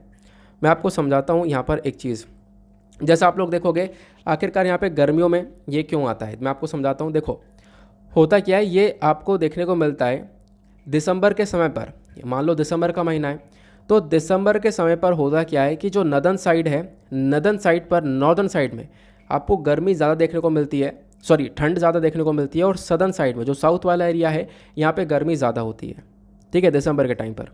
लेकिन जून में, अभी हम जून में हैं तो जून में यानी गर्मियों के टाइम पे, समर के टाइम पर क्या होता है कि जो नॉर्थ वाला हिस्सा है, ऊपर वाला हिस्सा, नदन वाला हिस्सा ज़्यादा गर्म हो जाता है और सदर्न वाला हिस्सा ठंडा हो जाता है। ध्यान रखना, यानी साउथ वाला हिस्सा ठंडा हो जाता है और नॉर्थ वाला हिस्सा यहाँ पे गर्म हो जाता है। ठीक है ना, इतना ध्यान रखना। अब गर्म ठंडे के पीछे का यहाँ पर क्यों इतना सब कुछ मैं बता रहा हूँ, मैं आपको बताता हूँ इसके बारे में। देखो जब हम लोग बात करते हैं अरेबियन सी की, तो मैंने अभी आपको दिखाया कि अरेबियन सी कहाँ पर है, अरेबियन सी यहाँ पर है, इधर बे ऑफ बंगाल है। मैंने आपको बताया कि जून के समय में क्या होता है, जून के समय में जो नदन वाला हिस्सा है, ऊपर वाला हिस्सा, ये वार्मर हो जाता है यानी गर्म हो जाता है। नीचे वाला समुद्र वाला हिस्सा आप लोग देख पाओगे थोड़ा सा यहाँ पर ठंडा रहता है। ठीक है ना, इसके बारे में मेंशन किया गया। अब बात करते हैं, देखो जब हम लोग इसी वाले प्रोसेस को समुद्र और लैंड पर अगर समझें तो क्या बोलता है ये, जब यहाँ पे अरेबियन सी लिया और एक मान लो हमने ज़मीन ले ली, वेस्टर्न कोस्ट इंडिया ले लिया, यानी कि वही केरला वगैरह साइड वाला एरिया हम लोगों ने ले लिया। ठीक है ना, अब यहाँ पे देखो होता क्या है, जब समुद्र का टेम्परेचर, मतलब देखो यहाँ पे क्या होता है ना, जो समुद्र है, अगर सनलाइट पड़ रही है, गर्मी पड़ रही है, तो गर्मी में सनलाइट जो पड़ रही है वो समुद्र पर भी पड़ रही है, वो लैंड पर भी पड़ रही है। अब आप कहोगे गर्म सबसे पहले क्या होगा, तो गर्म सबसे पहले धरती होगी। ध्यान रखना, क्यों? क्योंकि यहाँ पर जो ये लैंड है ये ओपेक है और सॉलिड है, बहुत सारी सनलाइट को ये लगातार एब्जॉर्ब करता रहता है, तो ज़मीन पहले गर्म होती है। बाकी समुद्र की बात करें तो समुद्र धीरे धीरे गर्म होता है, बहुत धीरे धीरे गर्म होता है। अब धीरे धीरे क्यों गर्म होता है? क्योंकि यहाँ पर सनलाइट पड़ती है और रिफ्लेक्ट हो जाती है, ठीक है, इस वजह से यहाँ पर ये धीरे धीरे गर्म होता है। ध्यान रखना, ये लैंड जो है थोड़ा ज़्यादा तेज़ी से गर्म हो जाती है। अब बात करते हैं मतलब कि ठंडे पने की, ठंडा कौन पहले होगा? तो ध्यान रखना, यहाँ पर जो लैंड है वो ठंडा भी जल्दी होता है, और जो एक तरीके से समुद्र है वो ठंडा भी धीरे धीरे होता है। अगेन वही प्रोसेस यहाँ पर इम्प्लीमेंट हो जाता है। तो आप ध्यान रखना है, समुद्र पर दोनों काम धीरे धीरे हो रहे हैं, यानी कि पानी गर्म भी यहाँ पर धीरे धीरे हो रहा है, यानी समुद्र गर्म भी धीरे से हो रहा है और ठंडा भी धीरे से हो रहा है। लेकिन ज़मीन गर्म भी तेज़ी से हो रही है और ठंडी भी तेज़ी से हो रही है एज़ कम्पेयर टू द सी। इतना आपको क्लियर हो चुका है। अब ध्यान रखना, ज़मीन जो है ज़्यादा तेज़ी से गर्म हो रही है। अब ज़्यादा तेज़ी से गर्म होगी तो यहाँ पर क्या होगा, एक तरीके से हवा जो है वो गर्म होकर ऊपर उठेगी, ठीक है ना। अब गर्म हवा होकर ऊपर उठेगी तो नीचे लो प्रेशर एरिया बन जाएगा, ठीक है ना। ध्यान रखना, हवा गर्म होकर ऊपर उठी, नीचे लो प्रेशर एरिया बन गया। ऊपर उठने के बाद में कंडेंसेशन हो जाता है ना, ठंडी, क्योंकि ज़्यादा ऊपर उठेगी तो हवा यहाँ पर ठंडी होती रहेगी, क्योंकि जैसे जैसे हम ऊपर जाते हैं टेम्परेचर कम होता रहता है। तो ऊपर पहुँचे, हवा ठंडी हो गई, कंडेंसेशन हुआ, बादल बने और यहाँ पर एक तरीके से बारिश भी हो जाती है। तो ये आपको देखने को मिलेगा। लेकिन अभी आपको ध्यान रखना है, लो प्रेशर एरिया यहाँ पे जनरेट हुआ और आपको पता है कि जो हवा है वो हमेशा हाई प्रेशर से लो प्रेशर की तरफ भागती है। तो मैंने आपको बताया ज़मीन पहले गर्म हो गई, इधर समुद्र अभी भी ठंडा है। तो जब लो प्रेशर एरिया बन जाता है तो समुद्र की साइड से जो हवा है वो यहाँ पर एक तरीके से कहाँ पे भागती है? लो प्रेशर पर, क्योंकि अभी भी यहाँ पर हाई प्रेशर है। तो हाई प्रेशर से भागती है लो प्रेशर की तरफ काफ़ी तेज़ी से, मतलब हवा यहाँ पर भागी, हवा भागी, वापस गर्म हुई, उठी, उठने के बाद में यहाँ पर ठंडी हुई हवा, फिर उसके बाद में यहाँ पे बारिश हो गई, और बारिश होने के बाद में हवा यहाँ पर जब बिल्कुल ठंडी हो जाती है तो काफ़ी भारी हो जाती है, हैवी हो जाती है। हैवी हो जाती है तो वापस से वो यहाँ पे डाउन गिरने लगती है। जब गिरने लगती है तो पानी में सिंक कर जाएगी समुद्र के पास, फिर उसके बाद हवा बहेगी। तो इस प्रकार से साइकिल चलता रहता है, ठीक है ना। तो आपको ध्यान रखना है, ये इस प्रकार से साइकिल चलता रहेगा। इसके बारे में क्लियर हो गया। अब यही साइकिल यहाँ पर आप इस पर इम्प्लीमेंट कर सकते हो। तो होता क्या ऐसा है, बिल्कुल सेम टू सेम यहीं पर होता है। जो अरेबियन सी है वो क्या हुआ, वो यहाँ से हवा जो है उठी, यानी ठीक है, मैंने आपको बताया ना, यहाँ पे हाई प्रेशर एरिया जनरेट हो रहा है और इधर ज़मीन जो है ज़्यादा तेज़ी से गर्म हो रही है, तो इधर लो प्रेशर एरिया जनरेट हो रहा है। मैंने आपको अभी बोला कि जो ये पूरा का पूरा नदर्न हेमिस्फीयर है, ये पूरा का पूरा नदर्न हेमिस्फीयर है, ठीक है। अभी मैंने आपको नॉर्थ साउथ ऐसे डिवाइड कर दिया कि बोल दिया था, एक छोटी सी मिस्टेक हुई है, ध्यान रखना। पूरा का पूरा ये नदर्न हेमिस्फीयर है। नदर्न हेमिस्फीयर जून के समय पर बहुत गर्म हो जाता है। तो गर्म हो जाता है, इधर धरती गर्म हो रही है, इधर पानी भी गर्म हो रहा है, लेकिन धरती ज़्यादा तेज़ी से गर्म हो रही है। तो यहाँ से क्या हुआ, जो हाई प्रेशर है, यहाँ से हवा बहकर कहाँ पे जाती है, हवा बहकर तुरंत पहुँचेगी कहाँ पर, आप कह सकते हो इधर ज़मीन की साइड में। जब हवा ज़मीन की साइड में जा रही होती है तो केरला के पास में आपको वेस्टर्न घाट्स देखने को मिलते हैं, वेस्टर्न घाट्स की पहाड़ियाँ देखने को मिल जाती हैं, ठीक है ना। इतना आपको ध्यान रखना है। तो हाई प्रेशर से एरिया यहाँ पे क्या हुआ, हवा भागी ज़मीन की साइड पे, क्योंकि ज़मीन ज़्यादा तेज़ी से गर्म हो रही है, लो प्रेशर बन रहा है। जब भागती है तो बीच में पहाड़ आ जाते हैं, वेस्टर्न घाट वाले, ठीक है, जैसे मैंने आपको दिखाया, ये ब्राउन कलर के पहाड़ आपको देखने को मिल जाएंगे। तो वेस्टर्न घाट वाले पहाड़ आ गए बीच में। तो ये जो हाई प्रेशर वाली हवा है ये क्या करती है, इन पहाड़ों को क्लाइंब करती है, ऊपर चढ़ती है। अब हवा जैसे जैसे ऊपर चढ़ने लगती है तो इससे क्या होता है, हवा ठंडी होने लगेगी, जैसे जैसे ऊपर जाएंगे टेम्परेचर गिरेगा, बारिश होने लगती है। अब इधर जो बारिश हो जाती है, यहाँ पर आप कह सकते हो यही पहली बारिश हम लोग को केरला में देखने को मिल जाती है। लेकिन उसके बाद में यहाँ पर क्या होता है, हवा यहाँ पे बारिश होने लगती है। वैसे तो आपने ये देख लिया, वैसे हवा ये जा रही है, यहाँ से ऊपर उठने के बाद में ये वापस से नीचे आती है, डिसेंड करती है।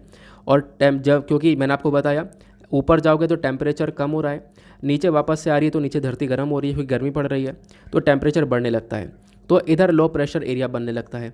और इसी प्रकार से यहाँ पे आप कह सकते हो ये बारिश चलती रहती है। आई होप आप लोगों ने यहाँ पर इसको समझ लिया। तो केरला के अंदर पहले बारिश क्यों हो जाती है, क्योंकि पहाड़ आ गए, क्योंकि हवा ऊपर उठ जाती है, उठने के बाद में यहाँ पर एक तरीके से ठंडी हो जाती है और उसके बाद में वो बारिश हो जाती है। फिर उसके बाद में यहाँ तक ये जो हवा है बहकर आती है, क्योंकि ये एरिया पूरा तप रहा होता है, इस एरिया में बहुत गर्मी पड़ रही होती है और यहाँ पे लो प्रेशर एरिया बनेगा, हवा ऊपर उठेगी, बारिश करवाएगी। इसी वजह से हम लोग इसको साउथ वेस्ट मानसून के नाम से जानते हैं। आई होप आप लोगों को बहुत अच्छे से सिंपल से शब्दों में ये साउथ वेस्ट मानसून समझ में आ चुका है, ठीक है ना। इतना क्लियर कर लेना। आगे आते हैं अपने नेक्स्ट पर्टिकुलर एडिटोरियल की तरफ।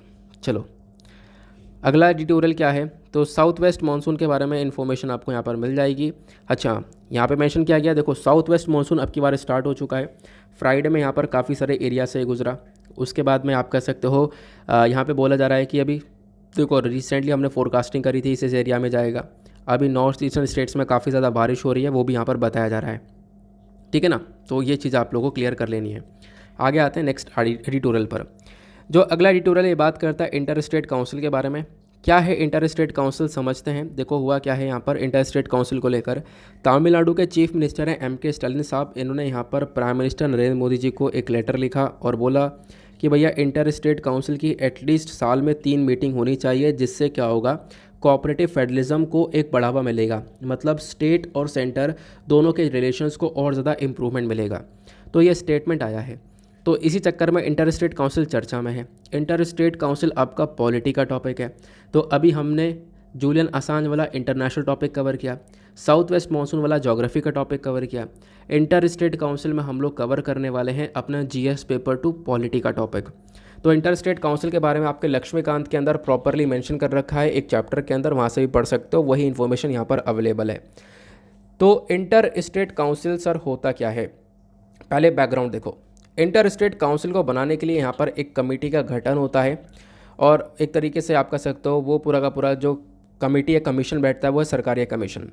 अब सरकारिया कमीशन प्लस और भी जितने भी कमिटीज़ थे उन सभी का रिकमेंडेशन एक ही था कि भैया इंटर स्टेट काउंसिल बननी चाहिए। तो सरकारिया कमीशन के बाद में फाइनली एक परमानेंट इंटर स्टेट काउंसिल बना और यहाँ पे इस काउंसिल को बनाया गया। इसके बारे में कहाँ पे मेंशन किया है, तो हमारे संविधान में आर्टिकल 263 के अंदर आपको इंटर स्टेट काउंसिल के बारे में देखने को मिल जाता है। अब क्वेश्चन ये है कि है क्या ये, तो इंटर स्टेट काउंसिल अपने आप में एक रिकमेंडेटरी बॉडी देखने को मिलती है।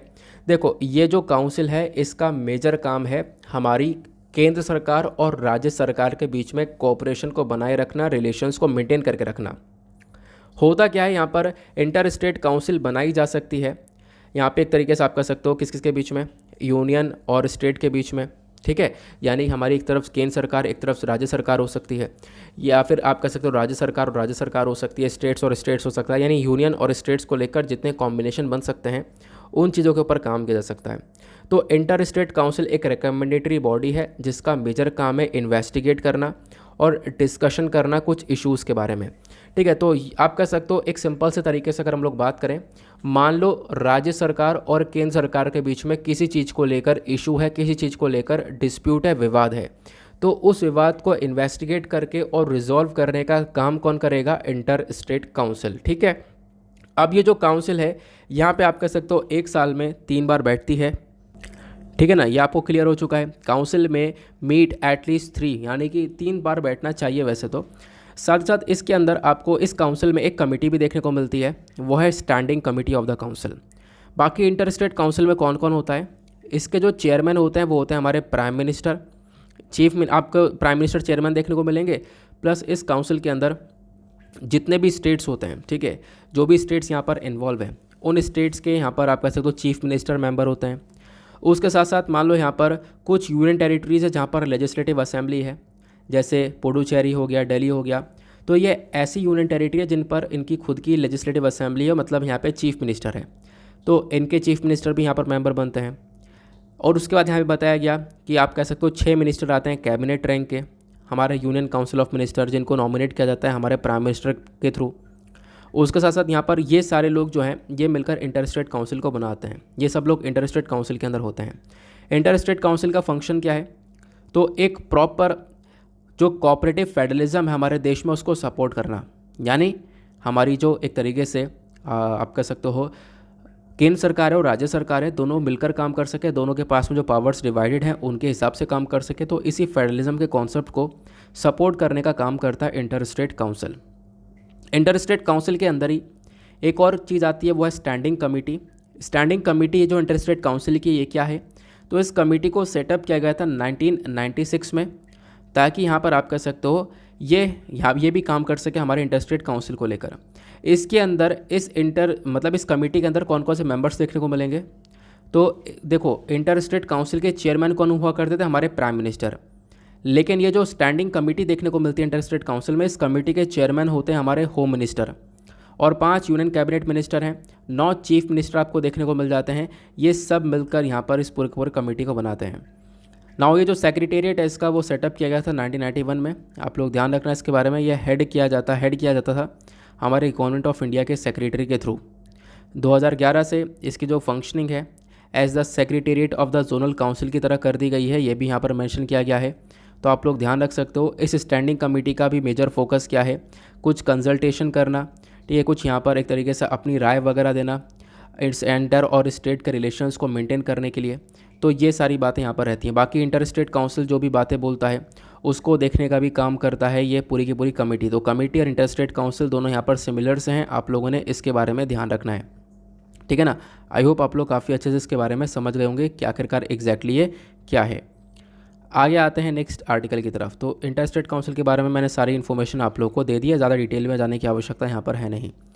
अब जो नेक्स्ट एडिटोरियल है ये काफ़ी इंपॉर्टेंट है। इसको लिखा है बृंदा खरत साहब ने, जैसे यहाँ पर आप लोग देख पाओगे। तो ये कौन है? तो इनके बारे में आप पढ़ सकते हो। ये बेसिकली जो CPIM पॉलिट ब्यूरो है, इनकी एक मेंबर देखने को मिलेंगी। अब काफ़ी लंबा चौड़ा एडिटोरियल इन्होंने लिखा है, तो इसमें क्या क्या पॉइंट ऑफ व्यू लिखे गए मैं आपको समझाता हूँ। यहाँ पर ये मेंशन करती हैं, देखो हमें ज़रूरत है कि जो गांव के एरिया के अंदर वेमेन काम कर रही हैं उनको यहाँ पर एक सपोर्ट करना। एक अर्जेंट नीड है कि यहाँ पे जो गांव के अंदर रूरल वीमेन, जो यहाँ पर गरीब वीमेन काम कर रही हैं, उनका एक सर्वे करना, उनके बारे में पता लगाना और उनको एक हेल्प देना, क्योंकि वो उनका जो सफरिंग है वो बहुत प्रॉब्लमेटिक है। मतलब आप खुद सुनोगे तो कहोगे यार वाकई में क्या क्या इन्होंने लिखा है। मतलब इन्होंने समझाया है कि वाकई में इन महिलाओं को क्या दिक्कतें हो रही हैं। तो जो CMIA यानी कि centre for monitoring Indian economy, इन्होंने अभी रिसेंटली क्या किया, जो लेबर पार्टिसिपेशन रेट है यानी कि कितने लोग काम कर रहे हैं, तो ये इन्होंने इसके बारे में इन्फॉर्मेशन दी। मार्च 2022 के अंदर वीमेन का लेबर फोर्स पार्टिसिपेशन रेट 9.92% का देखने को मिला है और मेन का जो है 67.24% देखने को मिला है, ये बताया गया। तो मेन के कंपैरिजन में वीमेन कम काम कर रही हैं, ऐसा रिसेंटली एक रिपोर्ट आती है ना, ये यहाँ पर मेंशन किया जाता है। लेकिन यहाँ पे बोला यह जाता है कि ये जो वीमेन है ये जो एग्जैक्टली क्या सफ़र कर रही हैं, पहले आप उसको देखो। कि जैसा आपने बता दिया कि हाँ इतनी सारी वीमेन काम कर रही हैं 9.92% के आसपास, लेकिन जो ग्राउंड रियलिटी है वो कहीं गुना ज़्यादा बदतर है। क्योंकि बदतर इसलिए है क्योंकि इनको प्रॉपर सैलरीज नहीं मिल रही हैं। जब बताया गया कि ये क्या क्या प्रॉब्लम फेस कर रही हैं, तो उसमें सुनो, यहाँ पे इन्होंने एक हेडिंग दे रखी है डेप्थ ऑफ डिस्ट्रेस के नाम से। अब डेप्थ ऑफ डिस्ट्रेस यहाँ पर ये देखने को मिलेगा, बस खाली इस चीज़ को यहाँ पे अच्छे से सुनते हुए चलना। यहाँ पे बोला गया, देखो जो MG नरेगा है, Mahatma Gandhi national rural employment guarantee act, जो कि यहाँ पर एक तरीके से लोगों को, गरीब लोगों को काम प्रोवाइड करवाने का काम करता है। तो MG नरेगा की जब हम लोग बात करते हैं तो यहाँ पे हम लोग समझ सकते हैं कि देखो बहुत सारी वर्कर्स जो खासकर वेमेन वर्कर्स हैं उनको यहाँ पे काम मिला, और इसी के तहत यहाँ पर एक प्रोजेक्ट के ऊपर काम चल रहा था। वो प्रोजेक्ट है काला बुरागी डिस्ट्रिक्ट के अंदर। वहाँ पे क्या करना था, वहाँ पे आप कह सकते हो कि लगभग 200 पॉन्ड्स वगैरह बनाने थे, पॉन्ड्स क्रिएट करने थे। अब उस पूरे प्रोजेक्ट को एक तरीके से यहाँ पे डिज़ाइन करना था ताकि वहाँ पे हम लोग क्या कर सकें, जो ग्राउंड लेवल कम हो रहा है उसको हम लोग थोड़ा ठीक कर सकें और अपने कुएँ वगैरह को वापस से रिचार्ज कर सकें। ये हमारा प्रोजेक्ट था जो कि MG नरेगा के अंदर चलाया जा रहा था। अब इस प्रोजेक्ट को सही करने के लिए, मतलब इस प्रोजेक्ट के ऊपर जो काम चल रहा था, इसके अंदर 300 वर्कर्स काम कर रही थी, ठीक है। अब वो 300 जो वर्कर्स हैं वो बेसिकली 4 गांव से बिलोंग करती थी। अब यहाँ पे बोला गया ये जो 300 वेमेन वर्कर काम कर रही थी उस एरिया के अंदर, लेकिन आपको पता है जहाँ पे ये काम कर रही थी, जहाँ पे वो गड्ढे खुदवाए जा रहे थे, वहाँ की जो मिट्टी है, जो सॉइल है, वो बहुत ज़्यादा हार्ड थी, पत्थर की तरह वहाँ पे हार्ड थी, सूखी सॉइल थी। और इसी के लिए उन वेमेन को काफ़ी बहुत सारी प्रॉब्लम फेस करने को मिली। इनफैक्ट यहाँ पे मेंशन किया गया उनको क्या करना था, गड्ढा खोदना था, फिर वहाँ से वो सब उठाना था, कीचड़ को, मड को, उसको जाके दूसरी जगह पर लिफ्ट करना था, और एकदम चिलचिलाती हुई धूप पड़ रही थी। और उनको लगभग 10 बाय 10 बाय 1 का एक बहुत बड़ा टैंक खोदना था उन वेमेंस को, और यहाँ पे कुछ मेंस का सपोर्ट था। और बोला गया जो सॉइल है वो एकदम पत्थर की तरह एकदम आप कह सकते हो कड़ा था, और जिसको खोदना बहुत ज़्यादा मुश्किल था। और लगभग यहाँ पर मेंशन किया है कि उनको लगभग यहाँ पे 3000 किलोग्राम जो मड है, जो कीचड़ है, वो एक दिन में लिफ्ट करना था। तो मतलब इतना सारा काम, और ये जो वेमेन है वो यहाँ पर इतना सारा काम कर नहीं पा रही थी। वो बेसिकली अपने इस पूरे टास्क को प्रॉपरली कंप्लीट नहीं कर पाई या सक्षम नहीं रह पाए उसको कंप्लीट करने के लिए। और उनको पता है कितने रुपए मिला करते थे? उनको जो पैसा मिला करता था वो 300 रुपये से भी कम, लगभग 280 से 285 रुपये दिया जाया करता था। मतलब आप समझ सकते हो कि जो वेमेन है इतना, मतलब 280 से 285 रुपये मिल रहे थे। फिर उनको लगभग आप कह सकते हो 2 से 4 किलोमीटर जा रही थी वो अपने 2 लीटर की बोतल को भरने के लिए, पानी भर कर लेकर आकर उस पानी को यहाँ पर अपने पास रखना। तो आप समझ सकते हो कि इतनी प्रॉब्लम यहाँ पर फेस करी है वेमेन वर्कर्स ने। अब उसके बाद जब हमारा जो एग्रीकल्चरल सीज़न आता है, ठीक है, जो खेती बाड़ी का सीज़न आता है, तो बहुत सारी वेमेन यहाँ पर उसके अंदर काम करती हैं, वो बातें यहाँ पर बताई जा रही हैं। लेकिन देखो एक चीज़ और आपको देखने को मिलेगा कि जो वेमेन कंस्ट्रक्शन साइट पे काम कर रही हैं, ठीक है, इनफैक्ट यहाँ पे हम लोगों ने देखा है कि जो कंस्ट्रक्शन साइट है वहाँ पे हर एक वेमेन को एक दिन के अंदर हज़ार हज़ार जो ईंटें हैं वो यहाँ पे ढोनी पड़ रही हैं। और भी बहुत बड़े बड़े भारी भारी जो कंस्ट्रक्शन मटेरियल है वो यहाँ पर ढोने पड़ रहे हैं। उसके बावजूद भी उनको कितने रुपये मिल रहे हैं? 300 रुपये से भी कम मिल रहे हैं एक दिन में, जबकि आदमी भी उतना ही काम कर रहा है, लेकिन आदमी को थोड़े से ज़्यादा पैसे मिल रहे हैं। और इनफैक्ट आप देख पाओगे बहुत सारे केसेस में आदमी से ज़्यादा काम वेमेन कर रही है, लेकिन उनको यहाँ पर 300 रुपये से कम रुपए मिल रहे हैं। फिर उसके बाद यहाँ पर ऑथर क्या मेंशन करती हैं, वो जो वेमेन है वो कितनी बेचारी प्रॉब्लम फेस कर रही हैं। एक गांव से एक दूसरे गांव में जा रही हैं काम करने के लिए, अपने परिवार को कोई लेकर जा रहा है, कोई यहाँ पर अपने परिवार को छोड़कर किसी अपनी दूसरी वेमेन के साथ में जा रहा है काम करने के लिए। अब वो काम करने जा रही हैं, उसके बाद भी यहाँ पर उनको पैसे बहुत कम मिल रहे हैं, और उसके बावजूद यहाँ पे क्या करना पड़ता है, उनको कोई दूसरा काम पकड़ना पड़ता है। जब भी यहाँ पर उनको एक तरीके से उनका काम में छूट मिल रही है तो जाके वो लोग बास्केट्स बनाकर बेच रहे हैं। और आप कह सकते हो 10 बास्केट बनाने में भी यहाँ पर आप कह सकते हो कि लगभग 2 दिन लग जाते हैं, और एक बास्केट 10 रुपये का बिकता है। तो यहाँ पे भी आप देख पाओगे सिचुएशन काफ़ी बदतर हो जाती है ना। तो ये यहाँ पर मेंशन किया गया कि भाई बहुत सारी जो वेमेन्स हैं वो काफ़ी प्रॉब्लम फेस कर रही हैं। उसके बाद एक सबसे बड़ी प्रॉब्लम पता है क्या है? इतने कम रुपए तो वो कमा रही हैं, और उसके बाद जो दाम लगातार बढ़ रहे हैं हमारे एसेंशियल कमोडिटीज़ के, यानी रोज़मर्रा ज़िंदगी में जो भी हम लोग सामान यूज़ करते हैं उसके दाम लगातार बढ़ते चले जा रहे हैं। और इसकी वजह से यहाँ पर जो वेमेन्स हैं उन्होंने वेजिटेबल और पल्सेस को ख़रीदना बंद कर दिया है, क्योंकि उनके पास प्रॉपर पैसा नहीं है, बाकी भी खर्चा चलाना है। काम वैसे ही यहाँ पर वो लोग बहुत कम कर रहे हैं, काम मिल ही नहीं पा रहा है, तो इसकी वजह से सब्जी और दाल खरीदना कम कर दिया है, जिसकी वजह से और हेल्थ रिलेटेड इश्यूज़ आ रहे हैं। प्लस यहाँ पे जब ये वेमेन अपने वर्क साइट पर, कंस्ट्रक्शन साइट पर लंच बॉक्स लेकर जा रही हैं, तो यहाँ पर सिर्फ और सिर्फ चटनी रोटी लेकर जा रही हैं। तो ये यहाँ पर मेंशन किया गया है ऑथर के थ्रू कि हाँ चटनी रोटी लेकर जाया जा रहा है। एग्जैक्टली यहाँ पर ऑथर ने इन चीज़ों का मेंशन किया है, जैसा आप लोग यहाँ पर देख पाओगे। वर्क साइट पर गई, चिली चटनी और रोटी या फिर चावल से ही यहाँ पर काम चलाया जा रहा है इन वेमेन के थ्रू। तो ये है प्रॉब्लम, और इसी की वजह से वेमेन का नॉरिशमेंट नहीं हो पा रहा है, क्योंकि दाम काफ़ी बढ़ रहे हैं, इनकम बहुत कम है। तो ज़रूरत क्या है? ऑथर बोलती है भाई ज़रूरत यह है कि वेमेन की जो मिनिमम वेज है भाई वो तो फिक्स कर दो, जो वेज है वो तो यहाँ पर थोड़ी सी बढ़ा दो, है ना। ये जो मिनिमम वेज है इतना तो कर दो कि वो मतलब सर्वाइव कर पाए सामने वाला। तो ये यहाँ पर मेंशन किया जा रहा है कि भाई देखो यहाँ पर एक स्ट्रिक्ट इम्प्लीमेंटेशन होना चाहिए, एक सख्त से सख्त रूल होना चाहिए मिनिमम वेज का, कि भाई कुछ फिक्स रेट, कुछ फिक्स टाइप ऑफ अमाउंट जो है वेमेन लेबर को मिल जाना चाहिए। अगर उनसे इतना काम करवाया जाएगा और उनसे यहाँ पर इतना भी आप कह सकते हो कि इतना भी एक्सपेक्ट नहीं करो कि आप उनको 300 रुपये तक नहीं प्रोवाइड करवा पा रहे हो, तो ये कहीं ना कहीं बहुत ज़्यादा अनफेयर चीज़ हो रही है। इस चीज़ को बदलना होगा। MG नरेगा प्रोजेक्ट के अंदर में चीज़ों को बदलना होगा, और यहाँ पर इन वेमेंस को जो है सपोर्ट करना होगा। इनके लिए यहाँ पर आप ये काम कर सकते हो, ठीक है ना। आई होप आप लोगों को समझ में आ चुका है। ऑथर लास्ट में मेंशन करती हैं कि देखो यहाँ पर जो ये वेमेन वर्कर हैं इनको रिकग्निशन दो, इनको एक प्रोटेक्शन दो, लॉज के हिसाब से, पॉलिसीज़ के हिसाब से इनकी जो दिक्कतें हैं उसको रिजॉल्व करो। वाकई में बहुत सारी दिक्कतें यहाँ पर ये वेमेन फेस कर रही हैं, ठीक है ना। आई होप आप लोगों को यहाँ पर ये पूरा एडिटोरियल काफ़ी अच्छे से समझ में आ चुका है। आते हैं नेक्स्ट एडिटोरियल की तरफ। आखिरी एडिटोरियल बात करता है पेटी patents can boost research and development. अब इसका मतलब क्या है? पैटी मतलब होता है छोटी छोटी चीज़ें। देखो, जब हम लोग बात करते हैं इस वाले एडिटोरियल के बारे में, तो नागेश कुमार साहब और रेजी के जोसेफ ने लिखा है। तो इसके अंदर क्या क्या मेंशन किया जा रहा है, एक एक करके बस खाली चीज़ों को सुनते हुए चलो। पीडीएफ के अंदर आपको चीज़ें मिल जाएंगी। देखो, जब हम लोग बात करते हैं इनोवेटिव एक्टिविटीज़ के बारे में, तो अभी हमने डिस्कस किया, कोई भी नया इन्वेंशन करता है, कोई भी नई खोज करता है इंसान, तो उसको एक प्रोटेक्शन लेना चाहता है कि भाई यहाँ पे एक प्रोटेक्शन मिल जाए, मुझे एक पेटेंट राइट मिल जाए। तो जो इनोवेटिव एक्टिविटी है इंडिया के अंदर काफ़ी अच्छी देखने को मिली। इसी वजह से जो दुनिया भर का इनोवेशन इंडेक्स है 2021 का ग्लोबल इनोवेशन इंडेक्स, इसमें भारत की रैंक 46 है। ठीक है, 2015 में 81 हुआ करती, जब 46 है मतलब भारत के अंदर बहुत सारा इन्वेंशन हो रहा है, बहुत अच्छी तरीके से लोग आगे बढ़ रहे हैं। लेकिन वहीं पर चाइना जापान की बात करें तो चाइना की 12th रैंक है, जापान की 13th है। तो यहाँ पर इन्वेंशन और भी तेज़ी से हो रहे हैं। तभी तो यहाँ पर आप कह सकते हो इनोवेशन इंडेक्स है कि कहाँ कहाँ पर नए नए इन्वेंशन हो रहे हैं।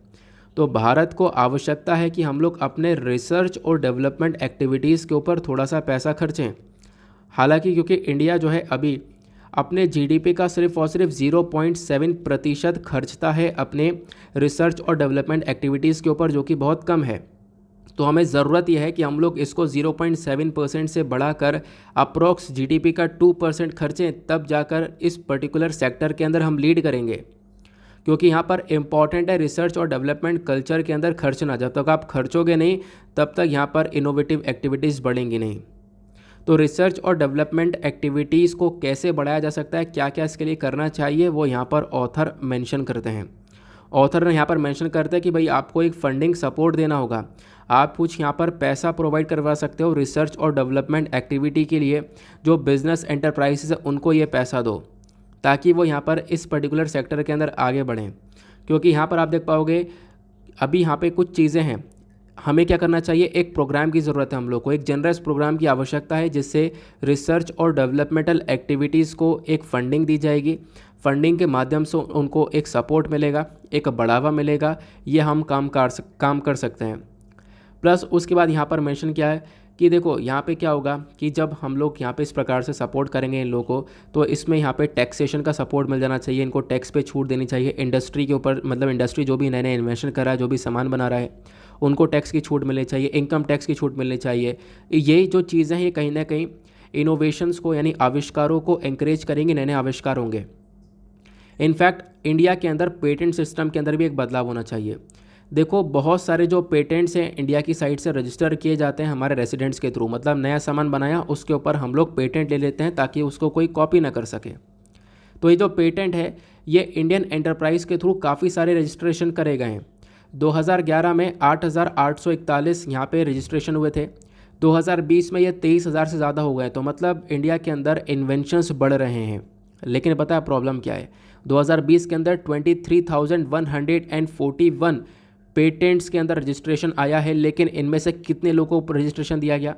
इनमें से सिर्फ और सिर्फ यहाँ पर 4 से 5 हज़ार लोगों को ही ये पेटेंट मिल पाया है। तो आप कहोगे ऐसा क्यों? क्योंकि बाकी सारे लोग जो है यहाँ पे पेटेंट ले सकें उसके लिए प्रॉपर चीज़ों को सेटिस्फाई नहीं कर पा सके। मतलब उनका एक प्रॉपर इन्वेंटिव स्टेप नहीं था, कोई प्रॉपर आविष्कार नहीं है, ऐसा आपको देखने को मिलेगा। बाकी यहाँ पर जो 5,000 लोग थे उन्हीं को यहाँ पर पेटेंट मिल पाया है। तो पेटेंट सिस्टम कहीं ना कहीं, ये जो सिस्टम है ये लोगों को एंकरेज नहीं कर रहा है। क्योंकि बहुत सारे लोग, मतलब आप कह सकते हो हज़ारों के कगार में, 23,000 में से 5,000 लोगों को पेटेंट ग्रांट किया गया। तो आप इमेजिन कर सकते हो बाकी सारे लोगों के अंदर जो मोटिवेशन था वो यहाँ पर फेल मार रहा है। तो पेटेंट सिस्टम हमारा कहीं ना कहीं प्रॉब्लमेटिक है, जो कि हमारे जो छोटे छोटे इन्वेंटर्स हैं, माइनर इनोवेशंस हैं, उनको यहाँ पर एक एंकरेजमेंट नहीं दे पा रहा है। तो हमें यहाँ पर करना होगा कि अपने इस पेटेंट के सिस्टम के अंदर बदलाव करना होगा। इंडिया को एक पेटी पेटेंट सिस्टम रिजीम को अपनाना होगा। पेटी मतलब होता है छोटे छोटे, जो छोटे छोटे आविष्कार हैं उसको लेकर, पेटेंट्स को लेकर रिजीम मतलब कोई एक्ट और पॉलिसी लेकर आनी होगी, जो कि क्या करेगा, एक मान लो कोई व्यक्ति है जिसने कुछ इन्वेंशन किया, जो एमएसएमई से हमारे माइक्रो स्मॉल मीडियम एंटरप्राइजेस हो गए, ये नए इन्वेंशंस करते हैं, बड़े बड़े जुगाड़ बनाए जाते हैं। भाई कुछ नहीं, अगर ये पेटेंट के लिए आ रहे हैं, उनको पेटेंट नहीं मिल रहा है तो उससे उनका मोटिवेशन टूट रहा है और दूसरा वाला व्यक्ति भी फिर कुछ नहीं करेगा। तो यहाँ पे इनफैक्ट आप एक पेटेंट दे सकते हो, इनफैक्ट लिमिटेड टाइम के लिए प्रोटेक्शन दे दो, कुछ सालों के लिए दे दो यार, 5 से 10 साल के लिए प्रोटेक्शन दे दो। इससे उस व्यक्ति के अंदर इंकरेजमेंट तो बढ़ेगा ना।